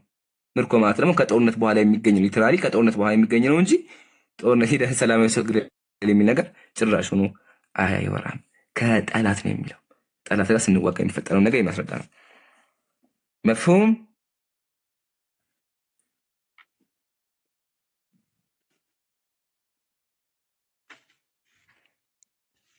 እሺ በቃ ወደ መጨረሻ ጥያቄ ልሂድና ከዛ ያንተ ጥያቄ ካለ እቀበላለሁ። እሺ ጥያቄ ሱራ 69:38 ላይ በምታዩትም ነገር እምላለሁ ይላልና አላህ ይምላል ወይ? አዎ ይምላል። በምን ሁሉ አላህ ነገር በፈጠራቸው ነገሮች ይምላል። ራሱ አዋቂ ሁሉ ነገር በፈጠራቸው ነገር ይምላል። አዎ እግዚአብሔር አይምልም እንዴ? መሀል ላይ ቻለምና ነው። በምታዩትም ነገር አይደለም። ታው እግዚአብሔር ራሱን የቻለ ፓርት አለው። እሺ በምታዩትም ጥያቄ ምንድን ነው? ነገር ነው ያለ። እንግዲህ በፈጠራቸው ፈጥረውናል። እሺ አላህ ፈጥሮናል። እሺ ከፈጠረም በኋላ እኔ ከብት ካየሁኝ ከብት አይቻለሁ ካልኩኝ አዋይቷል ብሎ አላህ ይምላል ማለት ነው። አውዝ ብለሽ ታወራዝኝ ግን እንደው አእምሮህ በተከፈንከሽ ነው ያውቃል። አዳምጠኝ። ሱራው ቁርአን እኮ ነው እንደዛ ያለው። እየቀለድኩ አይደለም። በምታዩት ነገር እምላለሁ ነው ያለው። አንዴ አሁን ሙላዱን አንብበው አንዴ ቁርአኑን ብቻ አንብበው ስለምን እንደሚያወራ 69:38 ሱርሳ ቁጥሩን ሳይሆን አንተ ራስህ አንብበው 69:38 ላይ ክፈትሽ። እሺ አሉ ክፈተው ሳይሆን አንብበው ወይስ አነበብከውም? አንተ የምትጠይቀው ጥያቄ ቃል በቃል መልስ። ወደ በኋላ ምናምን አትበል። በምታዩትም ነገር እምላለሁ ይላል እያልኩ እኮ ነው። እሺ አንብበው። እንደዛ ብቻ ነው የሚቆመው ቁርአኑ? እንደዛ በቃ አለቀ? ይሄን ብቻ ነው የሚለው? እስኪ ነገር ክፈትና ጨርሰዋ። እንደዛ ካለ ሌላ ካለ ጨርሰው። ስለዚህ አንተ አላነበብከውም ማለት ነው አይደለ? ቄሱ ጭኖ ላከብህ እንጂ ወንድሜ አንተ ራሱ አላነበብከውም ማለት ነው። ስለዚህ አሁን ምን ታደርጋለህ? አይ ወለ ጭኖ የነገሰው ጭኖ ይላክ ሀቢቢ። ሶስተኛ ጊዜ ነው እኔ ነው የመጣው። ቄሱ አይደለም የመጣው ወይ ምን አለ እሱ ሀቢቢ። በራስ ይሁንማ ታነበው ነበር ወንድሜ ተወዳጅ። በራስ ይሁን እንኳን በተመጣ ነበር። ሌላ ጊዜ ግን አየህ አይደለም ሙስሊም ቤት ሲመጣ እንደዚህ መዋረድ አለ። ስለዚህ ፕሊዝ እስልምና እንኳን ጥያቄ ስጠይቅ ማድረግ አለብህ፣ አውዱን ማየት አለብህ። ሶስት ጊዜ በአላህ ሶስቱም ጥያቄ ይዘው መልሶ አለ። ለማንኛውም የሚታገል መልስ ይበቃል። ድርቀት ነው የሚሆነው። ከዚህ በኋላ የሚታገል አዳምጥ። እሺ ላንብብላችሁ። ፈላ ኡቅሲሙ ቢረቢል መሽሪቂ ወልመግሪብ ይላል። በምስራቆችም በምዕራቦችም እምላለሁ ይላል። ሰገሰው የተነበረ ባለ 19 ላይ እሺ በምስራቆችም በምዕራቦችም እምላለሁ ጌታ እምላለሁ እርሱ እኛ በእርግጥ ቻዮች ነን፣ ከእነርሱ የተሻለ በመወጥ ላይ ነን፣ እኛም ተሸናፊዎችን አይደለንም እያለ ይናገራል አምላካችን አላህ ሱብሓነሁ ወተዓላ። አው አምላክ አላህ ሱብሓነሁ ወተዓላ ይምላል። ምሳሌ አምላካችን ወልፈጅር አለ፣ በጠዋት እምላለሁ አለ። እንዲሁም ወልዐስር አለ፣ በዐስር እምላለሁኝ አለ። የሁሉ ነገር ፈጣሪ እሱ ስለሆነ በፈጠራቸው ነገሮች ምሎ ይነግረናል። በዚህ ቁርአን ላይ መሐላ አለ ማለት ነገሩ ከባድ ነው ማለት ነው። እያንዳንዱ ቦታ ከመጣ ቀሰም ካለበት ከባድ ነገር ነው። ቀሰም በእስልምና ለሁለት ይከፈላል። ምን ታነሳ ምን ታደርገዋለህ እንዴ? ወይስ መሐላ ሐሳብ አለ?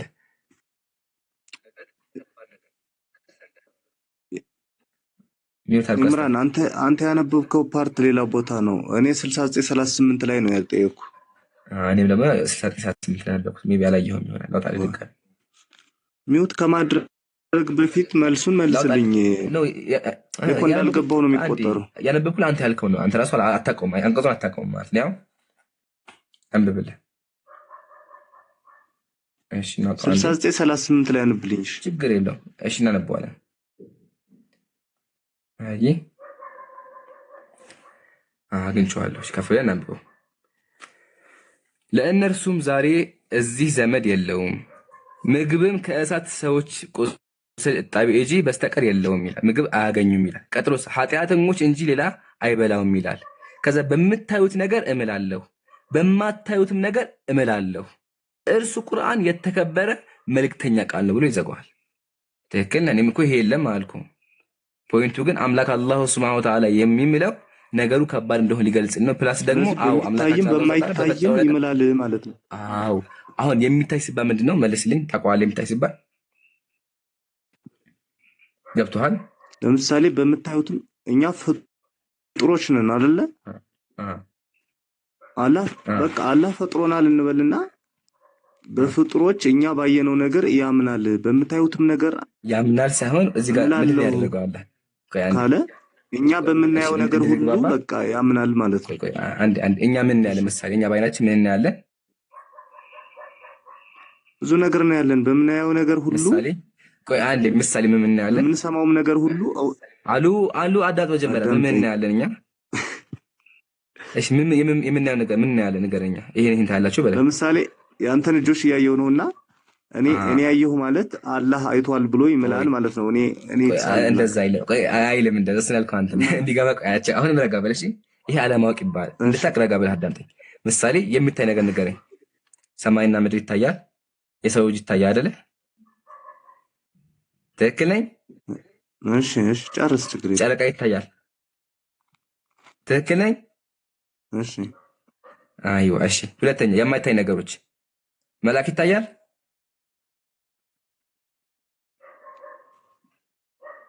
ስለዚህ በማናየውም ነገር ሁሉ ይምላል ማለት ነው። አዎ በቃ አሁን ወደ ፖይንት መጣ አይደለ? አንተ ያልከው አላህ ሁሉ ነገር አውት ኦፍ ኮንቴክስት ነገር ነው ያወራው። አውት ኦፍ ኮንቴክስት ሳይሆን አምላክ እየተናገረ ያለው ቁርአን ላይ አምላክ በፈጠራቸው እኛ በምናያቸውና በማናያቸው ነገሮች ማለትም ምሳሌ በፀሐይና በጨረቃ ኢቭን በፍጡራኑ ሁሉ ነው ያስቀመጠ ያለው። ስለዚህ አምላካችን ማድረግ ያስቀመጠ ፈላ ኡቅሲሙ ቢማ ቱብሲሩና ወማ ቱብሲሩና አለ። በምታዩትም በማታዩት እምላለሁ። ቁርአን የተከበረ መልእክተኛ ነው ብሎ ነብዩ ሰለላሁ ዐለይሂ ወሰለም የተከበረ መልእክተኛ እንደሆኑ የአምላክ ቃል በአፋቸው እንደሚናገሩ ተናገረ። አየህ አይደለ? ስለዚህ የማለው አዎ ትክክል ነህ። በሰማያትና ምድር ውስጥ ባሉት በሁሉም ነገር ነው የማለው። አንተ ያልከው ምንድን ነበር? ምሳሌ ላም አለ። ላሙ በቃ አምላክ እንደፈጠረው አምና ያልከው እንደዛ የሚባል ነገር በእስልምና የለም። ቁርአኑም ኮንቴክስቱ እንደዛ ነው። ለዛ ቁርአኑ ሙሉ አይዋልኩ ኢቭን እዛው ቀጥሎ ራሱ ምንድን ነው የሚለው? ቅድም ያወጣሁልህ ላይ ፈላ ኡቅሲሙ አላጣውም እንዲገባ ማለት ነው። እያየው እንዲሁም ማለት ነው። እዛው ላይ በምዕራብም በምስራቅ እምላለሁ ብሎ ያስቀምጣል። እንደው ላውጣው እዚህ እስከዛ። ስለዚህ አምላካችን በምዕራብም በምስራቅም ምሎ አስቀምጣለን ማለት ነው። ግልጽ ነው። እንግዲህ የተወሰነው ግልጽ ሊሆን ይችላል እንደኔ እይታ። እሺ ያልገባ ደግሞ ካለ ይሄ ቦታ አልገባኝም። እሺ በቂያማ ቀን አላህ አንድ ሶስተኛ ማለት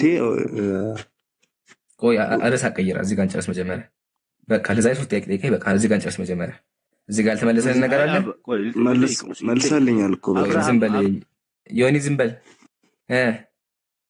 አላህ በቂያማ ቀን ይወርዳል ብለህ ታምናለህ? ወይ እሱ ያ ጥያቄ ነው። አራተኛ ጥያቄ ጠይቀኝ። የአሁኑ ጥያቄ ላይ ተመለሰልህ አለ? ተመልሶልኛል እኮ አልኩ። በቃ እናመሰግናለን። ስለዚህ ምን ታደርጋለህ? ኢንሻአላህ ዛሬ ሶስት ጥያቄዎች አስተናግደናል። አሁን ዝም ብለህ ቁጭ በልና ሌላ ሰው ደንስጠና ከዛ ደግሞ በኋላ ደግሞ ጠይቀሃለሁ እንጂ በአንዴ ተደራራቢ ጥያቄ አይሆንም። ሶስት ጥያቄ ለዛሬ ይበቃል። ነገ ደግሞ አንተና ጠይቃለህ። ምን ታርግና እኔ ደግሞ ላስቀምጥላችሁ በክርስትና ያለው ማለት ነው። መሐል ላይ ተያይዞ ዘፍጥረት ምዕራፍ ዘኍልቍ ቁጥር 16 እንደዚህ ይላል። እሺ ይሄን ብቻ መልስልኝና በቃ ሚውት አድርግ። ህግ አለ አንዴ ህግ አለሽ አትቸኩል። እንደዚህ ይላል። እንዲህም አለው እግዚአብሔር በራሴ ማልኩኝ ይላል ይህን ነገር አድርግልሃለሁና አንድ ልጅህንም አልከለክልህም ይላል። አያችሁ አይደለ? ያወረደ በራሱ ነው ያልነካሁትም። ወላሂ በራሱ ነው ያወረደው። ካለ ተመሳሳይ ጥያቄ አለ እናንተ። እሺ ምን አለ? በራሴ ማልኩኝ አለ። አያችሁ እግዚአብሔር ራሱ ይምላል። የሚያስቀኝ ነገር ይሄ ነው። በእነሱ በኩል ያለውንም አያውቁትም። እስልምና ላይ ሲጠይቁ ሙሉ አያነቡትም። ሶስት ጥያቄ አመጣ። ሶስቱን ጥያቄ እዛው መልሰዋል እና ይገርማል። ፕሊስ ወገኖቻችን ቄሶቹ እንደዚህ አይነት ነገር ሲሸጉዳችሁ ረጋ ብላችሁ ለማየት ሞክሩ። ላለው እናመሰግናለን። እሺ ዮናስ ትሰማኛለህ አይደል? ባለፈው ተሳድበህ ወረድክ፣ ኮሜንት ላይ ተሳድበህ ወረድክ። ድጋሚ ሞዴሬተሮች አስገቡ። አሁንም ያላወረድኩ ነው ሜቢ አለ ሂዳ ዝም በል ተሳድበሃል አይደለም። ዝም በል አሁንም ቆይ ዝም በል። አሁንም የሚያስገቡ ሞዴሬተሮች ናቸው። አላወርድህም ግን ደግሞ ስነ ስርዓት ይዘህ ቁጭ በል እሺ። ተራስ ድረስ ታወራለህ። ልንገርክ እሺ ተሳዳቢ አይደለሁም። ያንተ እናመሰግናለን። ዳዊት አለ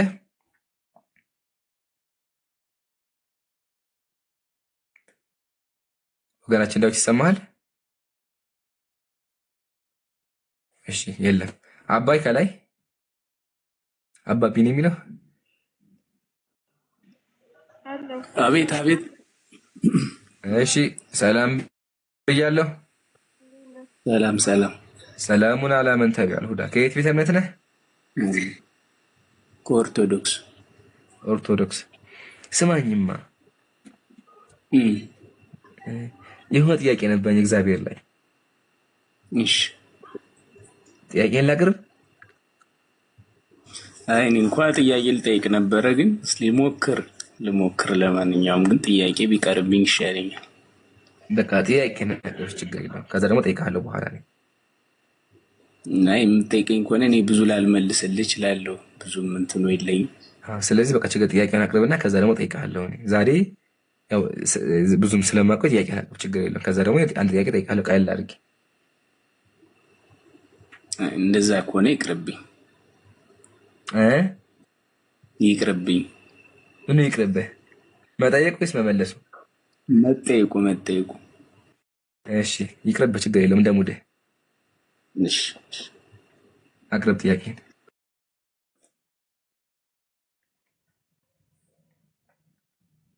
ሄደ እንዴ? የተመዘጋገበ ሰው ማለት ነው። ጥያቄ ጠይቅ፣ ዝም መልስ መልስ፣ ዝም። እኔ ወገኔ ሁለት ነገር ከብዶት እኮ ነው። እሺ ለማንኛውም አባቢ ሰላም ብያለሁ። ሰላሙን አላምን ተቢያል ሁዳ። እንዴት ነሽ ወገናችን? አለን። ጥያቄ ነበረኝ። እሺ አቅርቢ።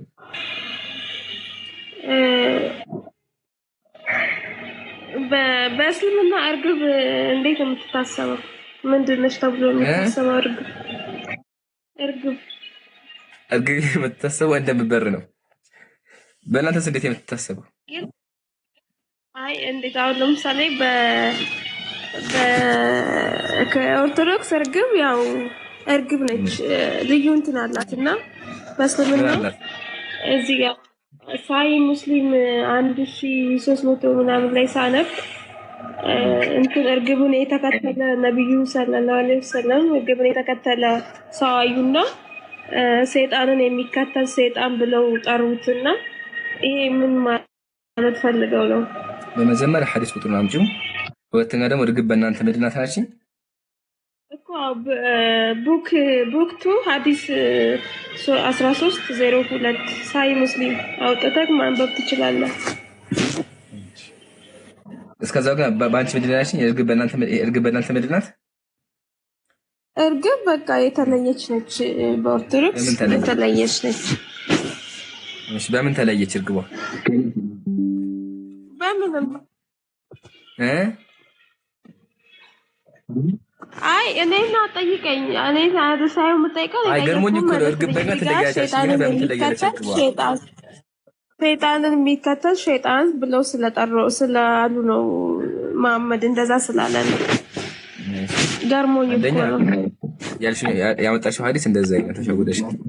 ሐዲሱ ያው ሰሒህ ሙስሊም 1302 ትክክለኛ አይደለ ቁጥሩን? ቆይ ለኔ ደግሞ ላሳይ በካሜራ ከፍቼ ሜቢ በጣም ጥሩ የፈታሽ አይደለ ግን መጀመሪያ 1300 ላይ ገባውና ቡክቱ ቆይ የፈታሽ አይደለሽ መጀመሪያ 13 ነኝ እኔ በስልኬ እያነበብኩልክ ነው እኮ እንትን ሱና.com ላይ ገብቼ ማለት ነው። አይ አካውንት ስቀይር ነው ያው ከፈች በቃ አትልቂሻለሁ፣ ከፈች ችግር የለውም። እና እርግብ በእናንተ ያላትን ነገር እንመክታለን። ታውቂያለሽ አምላክሽ እኮ እርግብ ነው። እሺ እኔ ልንገርክ አልዳባብ ነው አልሙፍራድ ብሎ ነው። ከዛ አንተ አይ መጀመሪያ ያልሽኝ ሰሒህ ሙስሊም 1302 አልሽ። ይሄው ዛሬ እኮ ነው ያሉት። ሰሒህ ሙስሊም እንደዛ አይልም። እሺ እሱ እንትን አልዳባብ ክፈት። አልአዳብ ነው አልአዳባብ እንደዛ ነው። እሺ እሱን ከፈኩት። አልአዳብ ምን? ከዛ ቆይ ቁጥሩን ልንገርክ። እሺ አዳብል ሙፍልቀት ላግዝሽ ችግር የለውም። ይሄው እኮ ቁጥሩ እዚህ ላይ ነው። ሳሂህ ሙስሊም ነው የሚለው ፔጁ ማለት ነው። እኔ የገባሁበት ክፈችዋ። በቃ ያንቺን ክፈችዋ። እንደዛ ከሆነ እንዴት አድርጌ ልክፈተው? ካሜራ የኛው እንትን ብዙ እንትን የለውም። እከፍታለሁ ብለሽ ነበር እኮ። እሺ ቁጥሩን ንገሪኝ። በቃ ችግር የለውም። እኔ ላግዝሽ። አዳበል ሙፍረድ አልሽኝ። አዳበል ሙፍረድ የሐዲስ ቁጥር ስንት?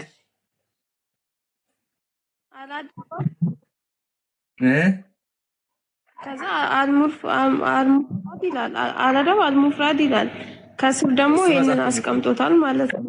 አዳበል ሙፍረድ የሐዲስን ቁጥር አሉ። አዳበል ሙፍረድ የሐዲስ መጽሐፍ ነው። ቁጥሩ የሐዲስ ቁጥር ተናገሪ። በዚህ ሐዲስ ቁጥር በይ። ሐዲስ 19 ላይ ሽግባ ቡክ 55 ከስር ደግሞ ቡክ 15 55 ሐዲስ 19 ይላል። እሺ ችግር የለውም። ሐዲስ ላይ ጋጣሽ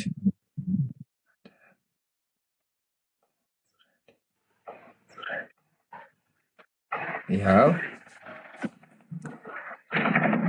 ሐዲስ 19 እንደዚህ ይላል። قال جاء رجل النبي صلى الله عليه وسلم فقال جئت أبايعك على الهجرة عند ሰው ወደ ነብዩ መጣና ምን አላቸው? እኔ እርሶን በሂጅራ ሙባያ አረጋለሁ ቃል ገባለሁ ስደት እንደምወጣ አላቸው። ወተረክቱ አበወየ የብኪያኒ ቤተሰቦቼ ደግሞ ስመጣ እያለቀሱ ጥያቸው የመጣሁት ወደ ስደት የወጣሁት አላቸው። فقال ارجع إليهما ነብዩ ወደ እነሱ ተመለስ ፈከዛ فأضحكهما كما أبكيتهما እንዳስለቀስካቸው አስቃቸው አስደስታቸው ቤተሰቦችህን ብለው መከሩት ይላል ሐዲሱ። አቡ ሁረይራ እኮ ናቸው እዚህ ጋር የሚናገሩት። ያው አዳበል ሙፍረድ 19 አይደለ? አላዳብ አልሙፍረድ 19 አይደለ ያልሽኝ? አዎ እሱ እንደዛ ነው የሚለው። ያው ከፈኩት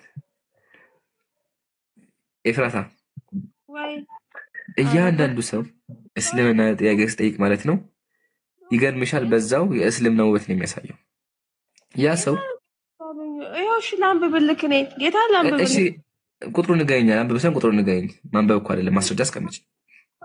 55 ዲስ 1300 ቀየርሽው ደግሞ አሁን ልቀይረው።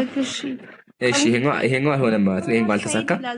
ሶስተኛ ጊዜ አንድ የረጋቢ መጀመሪያ ይከፈት አሉ ረጋቢ ሶስተኛ ይከፈት። ሶስተኛው ቁጥሩ ስንት ነው አልሽኝ? አዳብል ሙፍረድ ሶስተኛ ሙከራ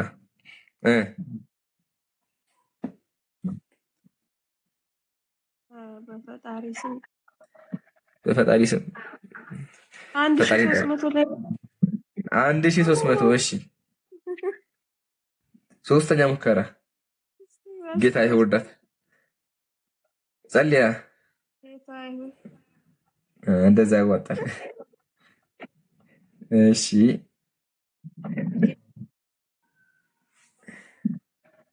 1000 አዳበል ሙፍረድ 1300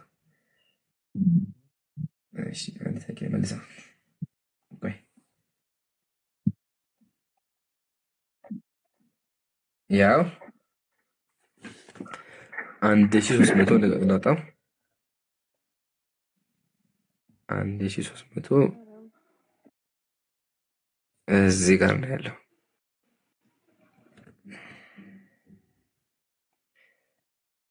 አይ እዚህ ጋር ነው ያለው 1207 ደርሰናል። 1281 ኢኮኖሚሽን ንግባ 1093 94 ያው 1300 ፈጣሪ ይወርዳት ያው አይሽ አይደለ እዳት ስታዝ እሺ እንደዚህ ይላል። አናቢ ሰለመተ አቡ ሰለማ እንደዘገበው አቡ ሁረይራ እንደዘገበው قال راى رسول الله صلى الله عليه وسلم رجلا يتبع حمامه አንድ ሰው አሁን ማሻ ተሳክቶልሻል። እሺ አንድ ሰው አለ حمامه እርግብን ሲከተል አገኘው። فقال شيطان يتبع شيطانا ይሄ ሰው ሸይጣን እየተከተለ ነው አሉ ይላል። ግን መጀመሪያ ስለምን እንደመረገ ገብቶሻል? ወይም ጥያቄሽ አቅርቢ እኔ እንዳስረዳሽ አውቀሻል?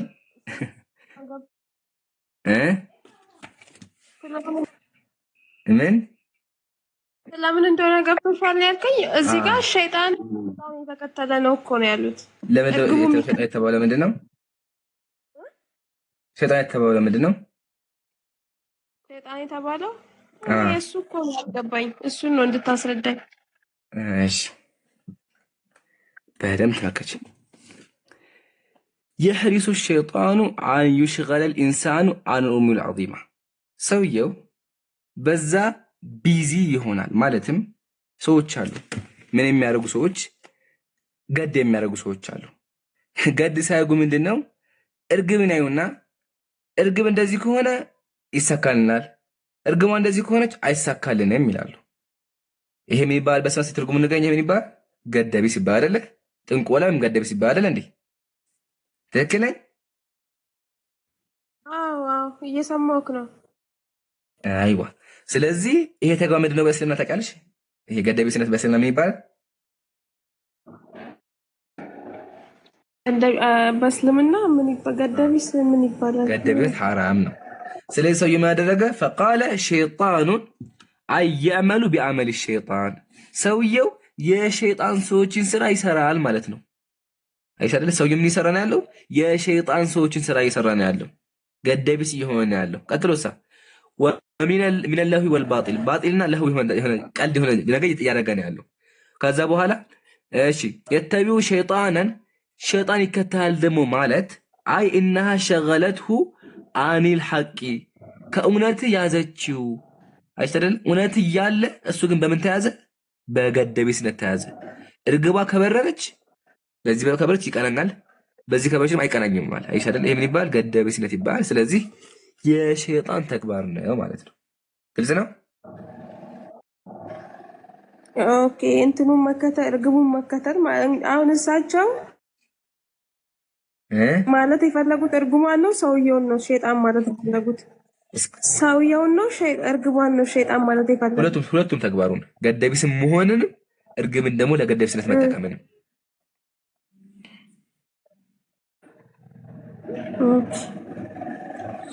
እሺ ተመለሰ? ጥሩ። አሁን ደግሞ እኔ ልጠይቅ። የምችለው ከሆነ ጠይቀኝ። እሺ እርግብ በእናንተ ምንድን ናት?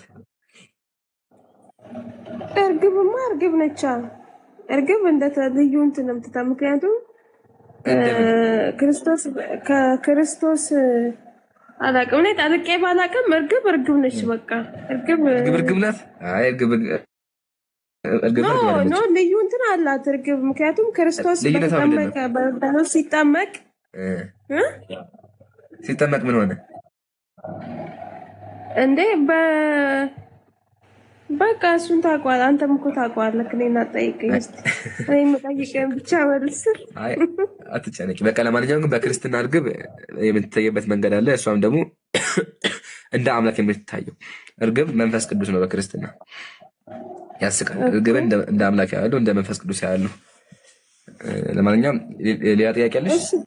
አንድ ጥያቄ ያለኝ ቁርአን ውስጥ እንትን እግዚአብሔር ብሎ እየጠቀሰበት አለ እንዴ? ከአላህ ውጪ እግዚአብሔር ተብሎ የተጠቀሰበት ምንትን አለ ቁርአን ውስጥ? እንኳን ቁርአን ላይ መጽሐፍ ቅዱስ ላይ የለም። እንኳን ቁርአን ላይ መጽሐፍ ቅዱስ ላይ ራሱ የለም።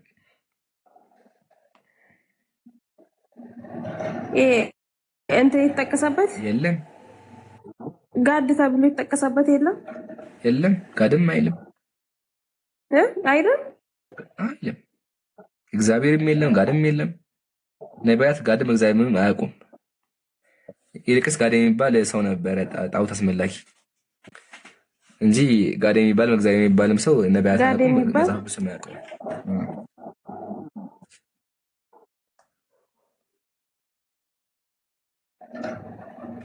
ምን ተሻለ?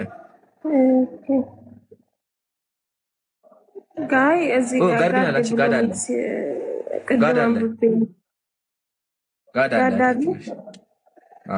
ዘፍጥረት ምዕራፍ እንደዚህ ይላል፣ ሊያም ጉድ አለች ስሙንም ጋድ ብላ ጠራችሁ ይላል። ሊያ የልጇን ስማችሁ ጋድ አለች። ቁርአን ላይ እኮ ነው ያልኩት። ቁርአን ላይ ጋድ አለ። በአረበኛ ላይ በምን ያለሽኛ ረሽ ቁርአን ላይ ጋድ የሚል አለ? እንትን እዚህ እንትን ላይ ሱና.ኮም ላይ ያነበብኩ ትርጉም ነው እሱ ትርጉም ነው። በትርጉም ደረጃ ከሆነ ፈጣሪ ጋድ ይባላል አስገኝ በሚል ከሆነ ግን የፈጣሪ ስም ጋድ ነው የሚል ሙስሊም የለም። ጋድ የፈጣሪ ስም አይደለም። አሁን ቻሌንጅ ምንድነው? ከዛ በትርጉም ደግሞ ስታይ ከሱ በፊት ቆይ እንደምንግባባ እግዚአብሔር የፈጣሪ ስም ነው። እግዚአብሔር አይልም፣ ጎግል ነው እግዚአብሔር የሚለው። እሺ ጎግል ነው እሱ ጎግል ይባላል። ጎግል ማለት ሰርች ጋድ ነው እዛ ጋር የሚለው። ቆይ እንድንግባባ ወደ ኋላ ተመለሽና የፈጣሪ ስም ማን ነው? እግዚአብሔር ነው። አብ እግዚአብሔር አብ። እሺ የፈጣሪ ስም እግዚአብሔር እንደሆነ ነገርሽ ማን ነው? የፈጣሪ ስም እግዚአብሔር እንደሆነ ነገርሽ ማን ነው? እግዚአብሔር እንደሆነ ነገር መጽሐፍ ቅዱስ ነው። ማን ነው? እኛ ከመጽሐፍ ቅዱስ ነው። የትኛው ነብይ ላይ የትኛው ነብይ ላይ እንደዛ ብሎ እግዚአብሔር የፈጣሪ ስም እግዚአብሔር ነው ያለው? ስም እኮ አንጣኔ መማር ነው እንጂ ጠልቄ አላውቅም። እሺ እንደዛ ከሆነ ደግሞ አላህ የሚለውን ስም ማን የሰጠው? ለአላህ እራሱ አምላካችን። ለአምላክ ሰው ስም አይወጣም። አይሸ ልዩነቱ ይሄ ነው። እኛ ሙስሊሞች ለፈጣሪ ስም አናወጣም። አምላክ ቁርአን ላይ ምን አለ? ኢነኒ አነላህ እኔ አላህ ነኝ። ኦኬ አላህ የሚለውን ቃል ስም ማን የሰጠው? እራሱ አምላካችን። ስሜ አላህ ነው ራሱ አስተዋወቀ። እራሱ አምላካችን ስሜ አላህ ነው አለ። ሱረቱ ጣሃ ላይ ምን አለ አምላካችን? ማን ነው ያየው? ማን ነው ያለው? ሲል እንደዛ ብሎ ማን ያየ? ነቢያቶች። ምሳሌ ነብዩ ሙሴ።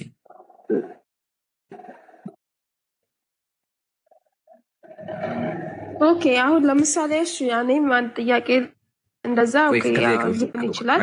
አንድ ጥያቄ አሁን ለምሳሌ አስጨርሽኛ እንዴ?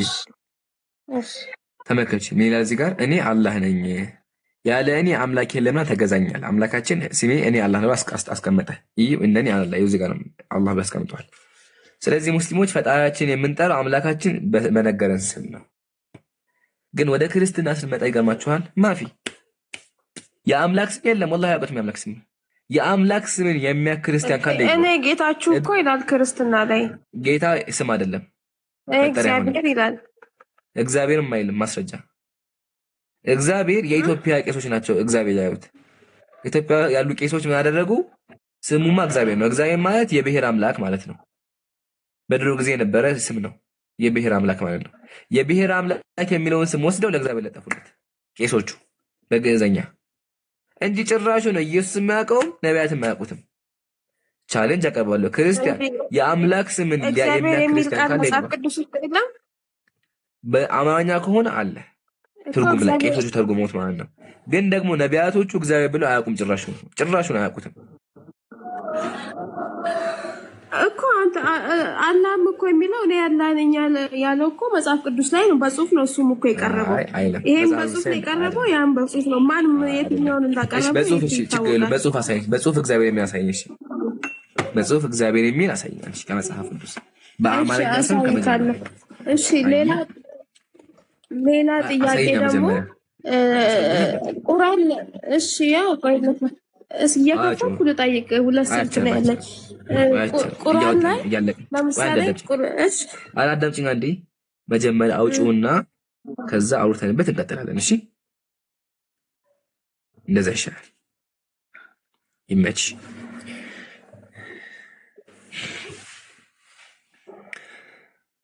ምኑን ነው አሁን እንድፈጥር እንድልክ የፈለከው? እንድነግርህ የፈለከው ረሳሽው? እግዚአብሔር ነው።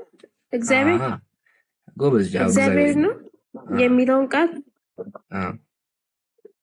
ስሙ። እግዚአብሔር የሚለውን ቃል ስሙን ነው የምነግረው። እግዚአብሔር ነው እንትን የሚለው ምልክ እግዚአብሔር የሚለውን አውጥተሽ አሳይኝ። እንደዛ ከሆነ ይሄው አለ እኮ እንዴ ኦሪት ዘፍጥረት ምዕራፍ 1 ይወጃይ በመጀመሪያ ኦሪት ዘፍጥረት ምዕራፍ 1 ላይ ማለት ኦሪት ዘፍጥረት እግዚአብሔር ሰማይንና ምድርን ፈጠረ ይላል። አይልም እንደዛ ይሄው እንዳለ ስለ እግዚአብሔር አይልም የሚለው ኦሪት ዘፍጥረት ባራሺት ባራ ኤሎ ምዕራፍ 1 ቁጥር 1 ያው ዘፍጥረት ምዕራፍ 1 ቁጥር 1 እንደዚህ ነው የሚለው in the beginning God created the heaven and the earth ነው የሚለው ባራሺት ባራ ኤሎሂም ከዛ በኋላ ኤት ሻማይም ኤት ያለ ኤት ሀረስ እያለ የሚያስቀምጠው ሙላም ቢሆን አንቺ እኔ እኮ ከመጽሐፍ ቅዱስ እኮ ነው የመጽሐፍ ሳለ ኤሎሂም አምላክ ስም ነው። ኖ ኦሪት ዘፍጥረት ምዕራፍ 1 አይታይሽም? ኦሪት ዘፍጥረት ምዕራፍ 1 ቁጥር 1 ያው እዚህ ጋር አውጥቼዋለሁ። ጀነሲስ ምዕራፍ 1 ቁጥር ጀነሲስ ማለት ዘፍጥረት ማለት ነው። እሺ እንግሊዘኛ ሆነብሽ ከሆነ ኖ አይደለም፣ በአማርኛ ወጣ። እኔ በአማርኛ አማርኛ ትርጉም ነው። አማርኛ ከሆነ ይላል እኮ አማርኛ እኮ አይልም አልኩሽ። ምን የኢትዮጵያ ቄሶች ናቸው እግዚአብሔር ቢያወጡት የኢትዮጵያ ቄሶች ምናምን የአምላካቸው ስም እግዚአብሔር ነው አሉ። እሱን እኮ አውቃለሁ። ግን ደግሞ የፈጣሪ ስም በክርስትና ማን እንደሆነ አይታወቅም። ኤሎሂም ማለትም አማልክት ማለት ነው። አማልክትም የአምላክ ስም አይደለም። እንድንግባባ እሺ። ይሄው እግዚአብሔር ከሺ በላይ ነው። እግዚአብሔር የት ቦታ ላይ? እሱ እኮ አማርኛ ላይ ነው እህቴ። አማርኛ ከሺ በላይ ነው መጽሐፍ ቅዱስ ላይ ያለው። ከሺ በላይ እግዚአብሔር የሚለው ራሱ ስሙን አስቀምጦታል። አባቢ ውሸት እንደሆነ እንዲገባሽ ላስረዳሽ። እግዚአብሔር የሚለው የምን ቃል ነው?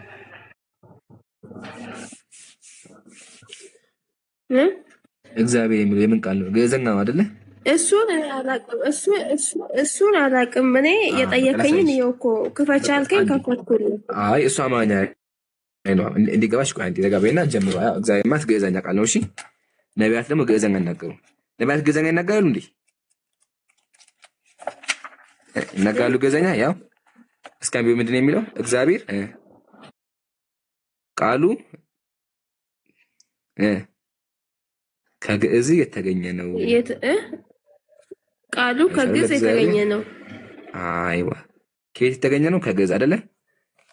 ተስማማን? ነቢያት ግዕዝኛ ይናገሩ እንዴ? እና አብርሃም እና ሙሴ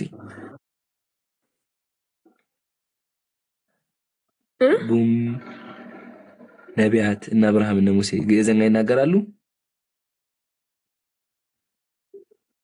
በቃ ይሄን ያልኩሽ።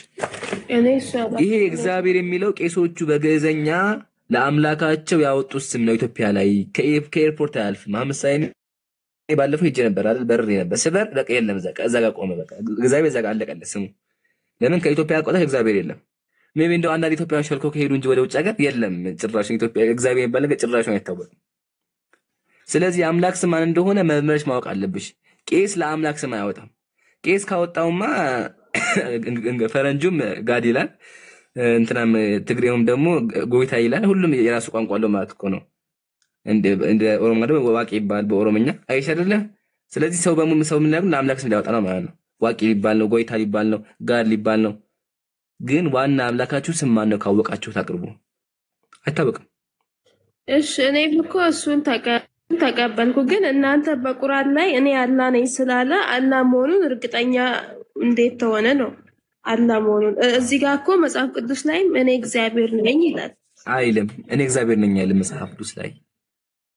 አንቺ እንዳልሽው መጽሐፍ ቅዱስ ላይ እኔ እግዚአብሔር ነኝ የሚል ጥሩ ነበር እኮ፣ ግን አይልም። እኔ እግዚአብሔር ነኝ የሚል አማርኛ ላይ። አማርኛው ደግሞ ቄሶቹ ተርጉሞ ለአምላካቸው ያወጡለት ስም ነው እንጂ በትክክለኛው የመጽሐፍ ቅዱስ ጽሑፍ በዕብሩና በግሪኩ ጭራሹን እግዚአብሔር የሚል ቃል የለም። እግዚአብሔር ግዕዝኛ ነው። ፈህምት ያለየ ገባሽ የሚለው ገባኝ። እሺ እሱን አስረዳከኝ፣ ገብቶኛል። እሺ ኦኬ። እኔ አሁን ደግሞ ልጠይቅ። እሺ ለምሳሌ እግዚአብሔር አሁን ቁርአን ሲያወርድ ኦኬ ለቁርአን በወረደ ሰዓት እንግዲህ ነብዩ መሐመድ እዚህ ከ40 ዓመት ከኖሩ በኋላ ነው አይደል? ይሄ ቁርአን እስልምና ወደ እንትን የተስፋፋው ከ40 ዓመት በኋላቸው ነው። እና ከ40 ዓመት በፊት ቁርአንን ማን ነበረ እስልምናን ሲያስተምር የነበረው? ሲቀጥል ደግሞ ከ40 ዓመት በኋላ ይሄ ቁርአን መጥቶ አላህ ነብዩ ሆይ እያለ እንትን መሐመድ ሆይ እያለ ነው ለነብዩ መልእክት የሚያስተላልፈውና ከዛ በፊት እስከ መሐመድ በፊት ማን ነበረ? ምክንያቱም መሐመድ ሆይ ነው አብዛኛ እንትን ላይ እያለ አላህ እዛ ጋር የሚናገረው። ይሄን ለመሐመድ ነው ይሄ ቁርአን የወረደው ማለት ነው። በመሐመድ በኩል በእስልምና እንዲስፋፋ ማለት ነው። ከመሐመድ በፊት ለማን ነው ይሄ ቁርአን የወረደው ነው? ኦኬ ከመሐመድ ጀምሮ ነው እስልምና የመጣው። እሱ ሳነብ እንዳለ መሐመድ ሆይ ነው በቃ መሐመድ ሆይ እያለ ነው አላህ የሚናገረውና እሺ በመጀመሪያ ቁርአንም ሆነ ነብዩ መሐመድ የእስልምና የመጀመሪያ ነብይ ወይም ደግሞ ቁርአን የሁሉም ነብይ መጽሐፍ አይደለም፣ ሆኖም አያውቅም። ቁርአን የመጨረሻው መጽሐፍ ነው። ኦኬ ቁርአን ምንድነው? የመጨረሻ መጽሐፍ በነብዩ ላይ ወረደ። ነብዩ ላይ ወረደው አላ ቀልቢከ በልብህ ላይ በነብዩ ልብ ላይ ወረደው ማለት ነብዩ ላይ። ከነብዩ በፊት ሌሎች መጽሐፎች ነበሩ። ምሳሌ ምን ነበረ? ሱረቱል ማኢዳ ቁጥር 48 አምላካችን ምን አለ? ኢና አንዘልነ ተውራት አለ፣ እኛ ኦሪትን አወረድን አለ። አምላካችን ምን አደረገ? ኦሪትን በሙሴ ላይ አወረደ። ስለዚህ ከቁርአን በፊት የነበሩት መጽሐፍት ኦሪት ይባላል። እንዲሁም ነቢያቶቹ ደግሞ እነ አብርሃም፣ እነ ሙሴ፣ እነ ኢየሱስ ናቸው። አምላካችን ነው ስለማደረግ መጽሐፍን አወረደ። ምሳሌ አምላካችን ሱሁፉ ኢብራሂም አለ፣ የአብርሃም መጽሐፍ አለ። ወሙሳ የሙሳ ማለት አይደለ? ሙሳ መጽሐፍ አለው፣ አብርሃም መጽሐፍ አለው። እንዲሁም ደግሞ ወአተይናሁል ኢንጂል ወንጌልን ሰጠነው አለ። ስለዚህ ኢየሱስ ደግሞ ወንጌል ነበረው ማለት ነው። ስለዚህ ከቁርአን በፊት የነበሩ ህዝቦች መመሪያቸው ምንድነው? ወንጌል እንዲሁም ኦሪት ነበር ማለት ነው። አሁንስ ያለው የመጨረሻው መመሪያ ምንድነው? ቁርአን ነው። አምላካችን ኦሪትን ካወረደ በኋላ ያ ኦሪትን ያወረደው አምላክ ደግሞ ምን አወረደ? ቁርአንን አወረደ ማለት ነው። በዚህ ደረጃ ነው ያለው። ያልገባሽ ካለ ህይወት አልገባኝም በል። ኦኬ ለዛ ነው አሁን ለምሳሌ እንትና ኢብራሂም እንትን ሲል አብዛኛው ከመጽሐፍ ቅዱስ ላይ ስለ እስልምና ሲጠየቅ መጽሐፍ ቅዱስን ከመጽሐፍ ቅዱስ ላይ እንትን ይላልና ያንን በተመለከተ ነው ማለት ነው። አልፎ አልፎ መጽሐፉ በዚህ ከተስማማን መጽሐፉ በሁለት ነገር ነው የምናየው። እንዴት የምታዩት ካልሽኝ፣ አንደኛ ቻርጅ ልሳካ እንዴ ተበርዟልም፣ አልፎ አልፎ ደግሞ እውነትም አለበት ማለት ነው። አምላክ ኦሪትን ካወረደ በኋላ የኦሪት ጠባቂዎች ህዝቦቹ ነበሩ። ለዛ አምላካችን እዛ ቀጥሎ ምን አለ? ወካኑ አለይሂ ሹሃዳ የመጽሐፉ ጠባቂዎች ነበሩ አለ። ስለዚህ አምላክ መጽሐፉን ጠብቂያቸው እነሱ ነበረ፣ ሊቃውንቶቹ ነበረ። ምን አደረጉ? ጨመሩበት፣ በረዙበት። ስለዚህ በሁለት ነገር እናየዋለን። አንደኛው ምንድነው? የተጨመረበት ካለ ውሸት ነው አንቀበል፣ ተበርዟል እንላለን።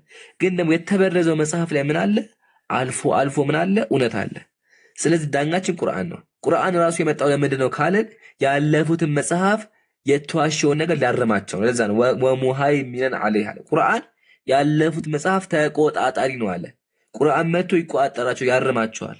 አይሁዳውያንና ቄሶቹ እንዲሁም መነኮሳቱ የጨመሩትን ነገር ያርማቸዋል። እውነቱን ደግሞ እውነት ነው። ለምሳሌ ስለ አብርሃም ታሪክ አለ፣ ትክክል ነው፣ አረጋገጠ። ዘዳግም 6 ሲማ እስራኤል አዶናይ ኻድ አለ፣ አረጋገጠ። እስራኤል ሆይ አምላካችን አረጋገጠ፣ ትክክል ነው አይሽ አይደለ? ስለዚህ ትክክለኛውን መጥቶ ያርመዋል፣ ውሸቱን ደግሞ ያጋልጠዋል።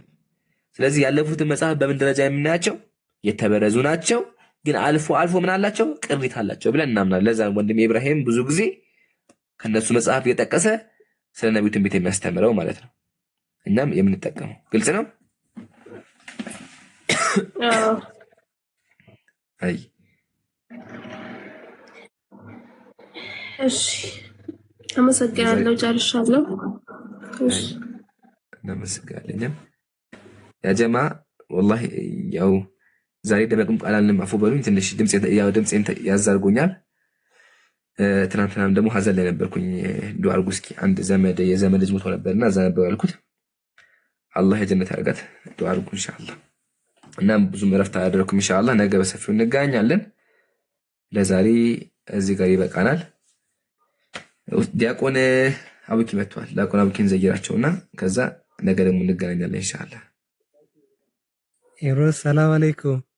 ወአለይኩም ሰላም ወራህመቱላሂ ወበረካቱ። እንዴት ነህ ሀቢቢ? በሰላም ተመለሳችሁ? አልሐምዱሊላህ። እንዴት ነህ አንተ? ሰላም ነው ማሻአላህ። ድምጽ እኮ ከስር ይምሮግራም ድምጽ ተቀየረ እያልኩኝ ነበረ ከስር። አላህ የጀነት አላህ ይበልልን እህታችንን። አላህ ይሩን ነገር አላህ ያደርግልን ኢንሻአላህ። አብሽር። አሚን ሀቢቢ ጀዛከላህ። ነውርተና እንዴት እንደሆነ አላውቅም። እዛ ከሄድኩ በኋላ ይገርማችኋል ድምጼም ተቀየረ፣ አይኔም ደግሞ አመመኝ። እዚህም ስመለስ ደግሞ ድምጼ ተቀየረ። እንደዚህ ነው ያለሁት። አየሩ ሲቀያየር መሰለኝ። እንደውም ዛሬ ተሽሎኝ ትናንትና በሰሙት እኮ ጎረምሳ ያወጣው ድምፅ ታውቃላችሁ? በጣም ወፍራም የሚል ድምፅ ነበር የነበረኝ። አሁን ተስተካክሎ ነው። እኔ ራሱ ይምሩ ጎረመሰ እያልኩኝ ነበረ። ማሻአላህ እረፍት ምናምን አድርግ ይምሩ። እንትኑ ይሄ ክላይሜቱ እንትን ኮንዲሽኑም እንትን ስለሚል ከዛ ኢፍጣር ነው። ኢንሻአላህ ረፍት አድርግ። በቃ ሰላም አለይኩም። ለዘይረ ብዬ ከመውጣቱ በፊት ኢምራን ሰላም አለይኩም። ወአለይኩም ሰላም ወራህመቱላሂ። እንኳን ደህና መጣችሁ። እንዴት ነህ? ሰላም ልበልህ ብዬ ነው። አቡኪ ደህና ነን አልሐምዱሊላህ።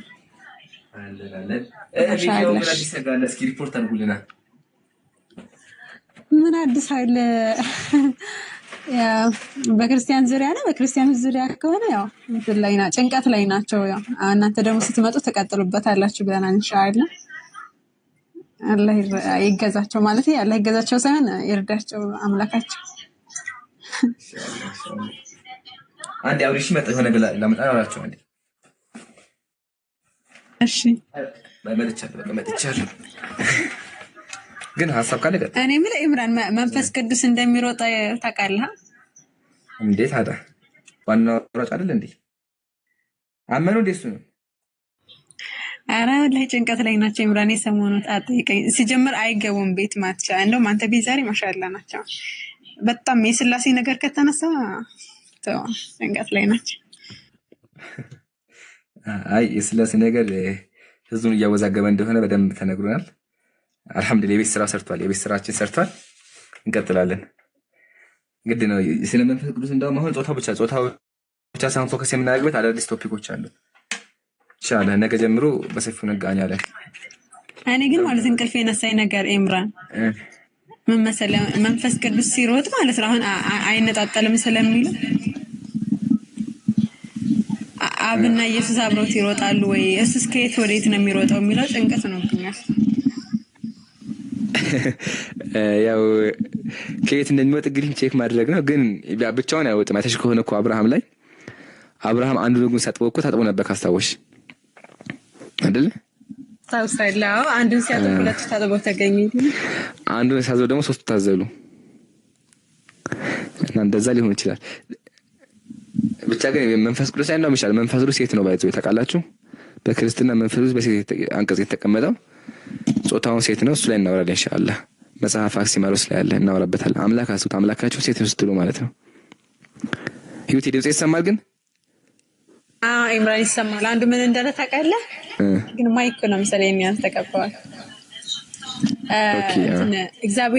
እግዚአብሔር እናቴ ማለት ይችላል ወይ ብለነው ማለት ነው አሁን አለ። ከዛ ምሳሌ አሁን ኢየሱስ ያስተማራችሁ ጸሎት አለ በሰማይ የምትኖር አባቴ የሚለውን በሰማይ የምትኖሪ እናቴ ምናምን ታያለ ስላለ ስንል አሁን አለ በቃ አሁን ሰሞኑን ላይ ያሉት በጣም ዝግ ወላሂ አእምሯቸው ትክክል አይደለም ብዬ ነው ድንግጥ ጥራለሁ። አንዳንዴ የሚመልስልህ ምናምን በጣም ከባድ እና አንዳንዴ እንዳያስቀጽፉኝ ኢንሻአላህ። አይ እንደዚህ ነው አስተውት አሁን በሰማይ የምትኖሪው እናቴ ስሙሽ ይቀደስ ስትሉ ማለት ነው። ሱብሃንአላህ ነዑዙ ቢላህ ነው እንጂ ነዑዙ ቢላህ ብቻ ኢንሻአላህ ነገ ጀምሮ በደንብ እንወጥራለን። ያው የተገዙት ነገሮች በዛው ላስሞክራችሁ። አሁን ይሄኛው ማይክ ነው ኢንሻአላህ ገራሚ ነው። ከዚህ በኋላ በዚህ ማይክ የምንገናኘው ግን ኢንሻአላህ ማይኩ ካሜራ ማታችኋል። ስቱዲዮ ደግሞ በቅርቡ ኢንሻአላህ ጠብቁ። ዩቲዩብ ላይም ደግሞ ስትሪም እናደርጋለን። እንቀጥላለን ሁሉ ጊዜ ወደፊት ነው ኢንሻአላህ። በዱዓ አትርሱን። አላህ ያግዘን ሁላችሁም ጀዛኩሙላህ። እሺ ኢምራን ወጣ በቃ ግን ማለት ነው ይሄን ነገር እንድትቀጥልበት አሪፍ ነው። ይሄ ስላሴ ነገር ወሳኝ ነው፣ መወራት ያለበት ነገር ነው ኢንሻአላህ። ስላሴ መቼም አይተውም። አታችሁ ከሆነ አሁን እኔ ሁለት ወር ሙሉ በደንብ ፎከስ አድርጎ ስላሴ ላይ ነው። ስላሴ በደንብ መወራት ያለበት ምእመኑ ማወቅ ያለበት ነገር ነው። አልሐምዱሊላህ ነቅተዋል እኮ አብዛኛው እየነቃ ነው ያለው። በደንብ እየነቁ ነው። አሁንም እንቀጥላለን። ግድ ነው ስላሴ በደንብ የሚያነቃ ፖይንት ነው። እናወራበታለን ኢንሻአላህ። ዩስሪ ሰላም አለይኩም አለሽ። ወአለይኩም ሰላም ወራህመቱላሂ። ሰላም ነው አልሐምዱሊላህ። ደህና ነህ? አልሐምዱሊላህ ማሻአላህ። ሐሳብ ካለ መቀጠል ትችላለሽ። እንዴት ነው ፎሎ እንዴት ነው ያኛው ቻሌንጅ? ቻሌንጅን ተሻምሻለሁ። እንግዲህ አላህ አለለም ለኸይር ነው። ቀደረ الله ما شاء فعل። አላህ ከሱ የበለጠ ኸይር ይስጥሽ ኢንሻአላህ። አሚን አላህ ያክብርልኝ። እና ደግሞ እንኳን በሰላም ቆያችሁ። ጀዛኪላህ አላህ ያክብርልህ አንቺንም። አሚን እንደገና ሲሳካ ያው የበለጠ ሊሰጥ ነውና አላህ ኢንሻአላህ ከዛ የበለጠ ኸይር ነገር ይወፍቅሽ። አሚን አሚን። አላህ ያክብርልኝ። ጀዛኪላ ኸይር። በቃ ያጀማ እና ቃሽ ደህና ደሩ። አየር ጀዛኩም ለኸይር አይምራ በያኪ ወቅት አላህ ይቀበልሽ። አንቺ ማትጥፊ በአላህ ሲመች የመጣሽ ዘይሪ። እሺ እኔ ነኝ ኢምራን። እኔማ ቤት አይደል እንዴ ብላኝ ነው ሳትወድ ነው እንጂ የምመጣው። ማሻአላህ ግድ ነው እንዳጠፉብን ኢንሻአላህ። እናንተ ያላችሁት አላህ ይጠብቃችሁ። እናንተንም ነገ 3 ሰዓት ተኩል ሲል ላይቭ እንገናኛለን። ነገ ቀጥታ ፕሮግራማችን የሚጀምረው እሺ ያጀማ ቀጥታ ፕሮግራም እንጋው። ያው ዛሬ ዚያራ ነው። እንዴት ናፍቃችሁኝ ነው። ወላሂ ሳገኛችሁ ደስ ብሎኛል። እና ሁላችሁም አላህ ያክብርልኝ፣ አላህ ይጠብቃችሁ ሁላችሁንም ማለት ነው። እግዚአብሔር ከኔ ጋር ነው። አትውጣ ብላኛለች። አይ ልረፍ እንዳልኳችሁ ትናንትና ሀዘን ላይ ነበርኩኝ። ያው ማታ ላይ ልገባ ነበር ግን ሀዘን አጋጠመና እዛ ነው ያልኩት ያደርኩትም። አሁን ቤት የተመለስኩትና ደክሞኛል፣ ወላሂ ደክሞኛል። እረፍት ማድረግ አለብኝ። ግን ኢንሻአላህ ነገ እንገናኛለን። ዛሬ ዚያራ ነው እሺ። እና ቅድም እንዳልኳችሁ ኢንሻአላህ ዱአ አድርጉ፣ ላረፈችው እህታችን ዱአ አድርጉለት ኢንሻአላህ። ይሄ ህፃን ልጅ ሞት በጣም ያዝናልና አላህ ጀነት ያርጋት። ዱአ አድርጉ ኢንሻአላህ። እሺ ኡስታዝ ጀማል ሰላም አለይኩም። ወአለይኩም ሰላም ወራህመቱላሂ ወበረካቱ። ኢምሩ ኡስታዝ እንዴት ናችሁ? ሰላም ነው? አይ ሰላምማ ሰላም ነው። መጀመሪያ አበባይን መልስልኝ። ስንት 28 አበባ ነው የላኩት። ሁለተኛ ደግሞ ሻሃዳ አለ ብዬ ነው የገባሁት። የሚገርም ጀነተል ፊርደውስ ሆነብኝ እኮ። ኧረ እነሽን ኧረ አለስተስ ቆይ እንደ ገስተለ እኔ እኮ አንድ ኮሜንት ነው ኡስታዝ ጀማል ሲል ያስገባሁኝ እንጂ አላየሁም፣ ወላሂ አላየሁም። አይ አድሚን አይ ላ ችግር የለም አድሚኖች የሉምና እንጂ ሌላ ነገር አይደለም። ወላሂ በእርግጥ ቆይቻለሁኝ ግን ምን አይደለም። ስንት አበባ ነበር? ሌላ ስንት አበባ ነበር? ስንት አበባ ስንት ነበር? 28 ነው። ዩስራ ሁለት ከፍላለች። ላላላ ከኢምራን ነው ፈልግ አሽቃባጩ አታሽቀብጡ። ለነሱ ከሆነ መጥፎ ነው እንዴ ለኢላላ በእነሱ ከሆነ ወለዳለሁ። ያው ሀያ ባለ ያው 40 አድርጌ ከፍላለሁኝ። አዎ 40 አድርጌ አይዋ ኢምራን ኧረ ተው 10 አንድም ቶን እባክህ ችግር የለም። ባረካላት ያንተዋ። ለማንኛውም እንኳን በሰላም መጣ ኢምሩ። ማሻአላህ ድምጽ ግን ልክ አይደለም። ወላሂ አየሩ ሲቀየር ተቀየረ። ኢንሻአላህ ነገ ይስተካከላል። መርሐባ በቃ ችግር የለም። አይ ማሻአላህ ጥሩ ነው። ያው ዘውዝም ውጤት ነው ሀቢቢ። አላህ ይጠብቅህ፣ አላህ ይጨምርልህ። ስለመጣ ደግሞ በጣም ደስ ብሎናል። መታ ደግሞ ወደ ዳዋ ሲመለስ በጣም ህዝቡ ናፍቆ ነበር። ወላሂ ነው ከሚል በላይ በውስጥም በውጭም ያጨናነቁ ነበር እና አላህ ይጠብቅህ። ካሁን በኋላ ኢንሻአላህ ምንም ነገር እንደማይመጣ ተስፋ አደርጋለሁ። የሞቱትም ደግሞ የሆነ ሰው ሞቷል ያልከ ነበረን። የሞቱትም ደግሞ አላህ Subhanahu Wa Ta'ala የሞተችዋንም ጀነተል ፊርደውስ አላህ ይበላት። ለእናንተም ደግሞ መጽናናትን እንመኛለን ኢንሻአላህ። አብሽሩ ጀዛከላሁ ኸይር ጀዛ። ናም ወላሂ ቲክቶክ በጠፋ ሙሉ ቲክቶክ የማሳያችሁ በቃ ቴክስት ያደረገ ሰው የለም። ያ ዑምራ ላይ እንኳን ብንሆንም ብዙ ቴክስት ያደርገውና ሁላችሁም በውስጥ ገብታችሁ የጠየቃችሁን ስንገባም ነው በሰላም ገባችሁ አላችሁ ወገኖቻችን፣ ክርስቲያን ወገኖቻችን አብሶ እንዲሁም ሙስሊም ወንድሞቻችን ሁላችሁም ጀዛኩሙላህ። አላህ ያክብርልን፣ ኢንሻአላህ ይጠብቃችሁ። ክብር ነው ለኛና አላህ ያክብርልን ብያለሁ። በሉ ከቆየን እንደዚህ የተሞጋገስን ልናነጋው ነው። እንዳንደግም ነገ በደመቅመቅ ባለሞራ እንድንገናኝ ነገ እንዳታረፍዱ። 2 ሰዓት ላይ እንገናኝ። ሶሪ 3 ሰዓት ተኩል ላይ እንገናኝ፣ እንዳታረፍዱ። እዚህ ጋር ይዘጋዋለሁ እና ደግሞ ነገ ወሳኝ ቪዲዮ ይለቃል። ስለ እግዚአብሔር አካል ወሳኝ ቪዲዮ ይለቃል። እሱ ቪዲዮ ታያላችሁ ብዬ አስባለሁ። ኢንሻአላህ ይምበታችሁ። እዚህ ጋር ላቁም ኢንሻአላህ። ሱብሃነከ አላሁመ ወቢሐምዲክ አሽሀዱ አን ላ ኢላሃ ኢላ አንተ አስተግፊሩከ ወአቱቡ ኢለይክ። በቃ ሰላም አለይኩም። ኤንኤንዜድ ቻው ልበለውና ይቅርታ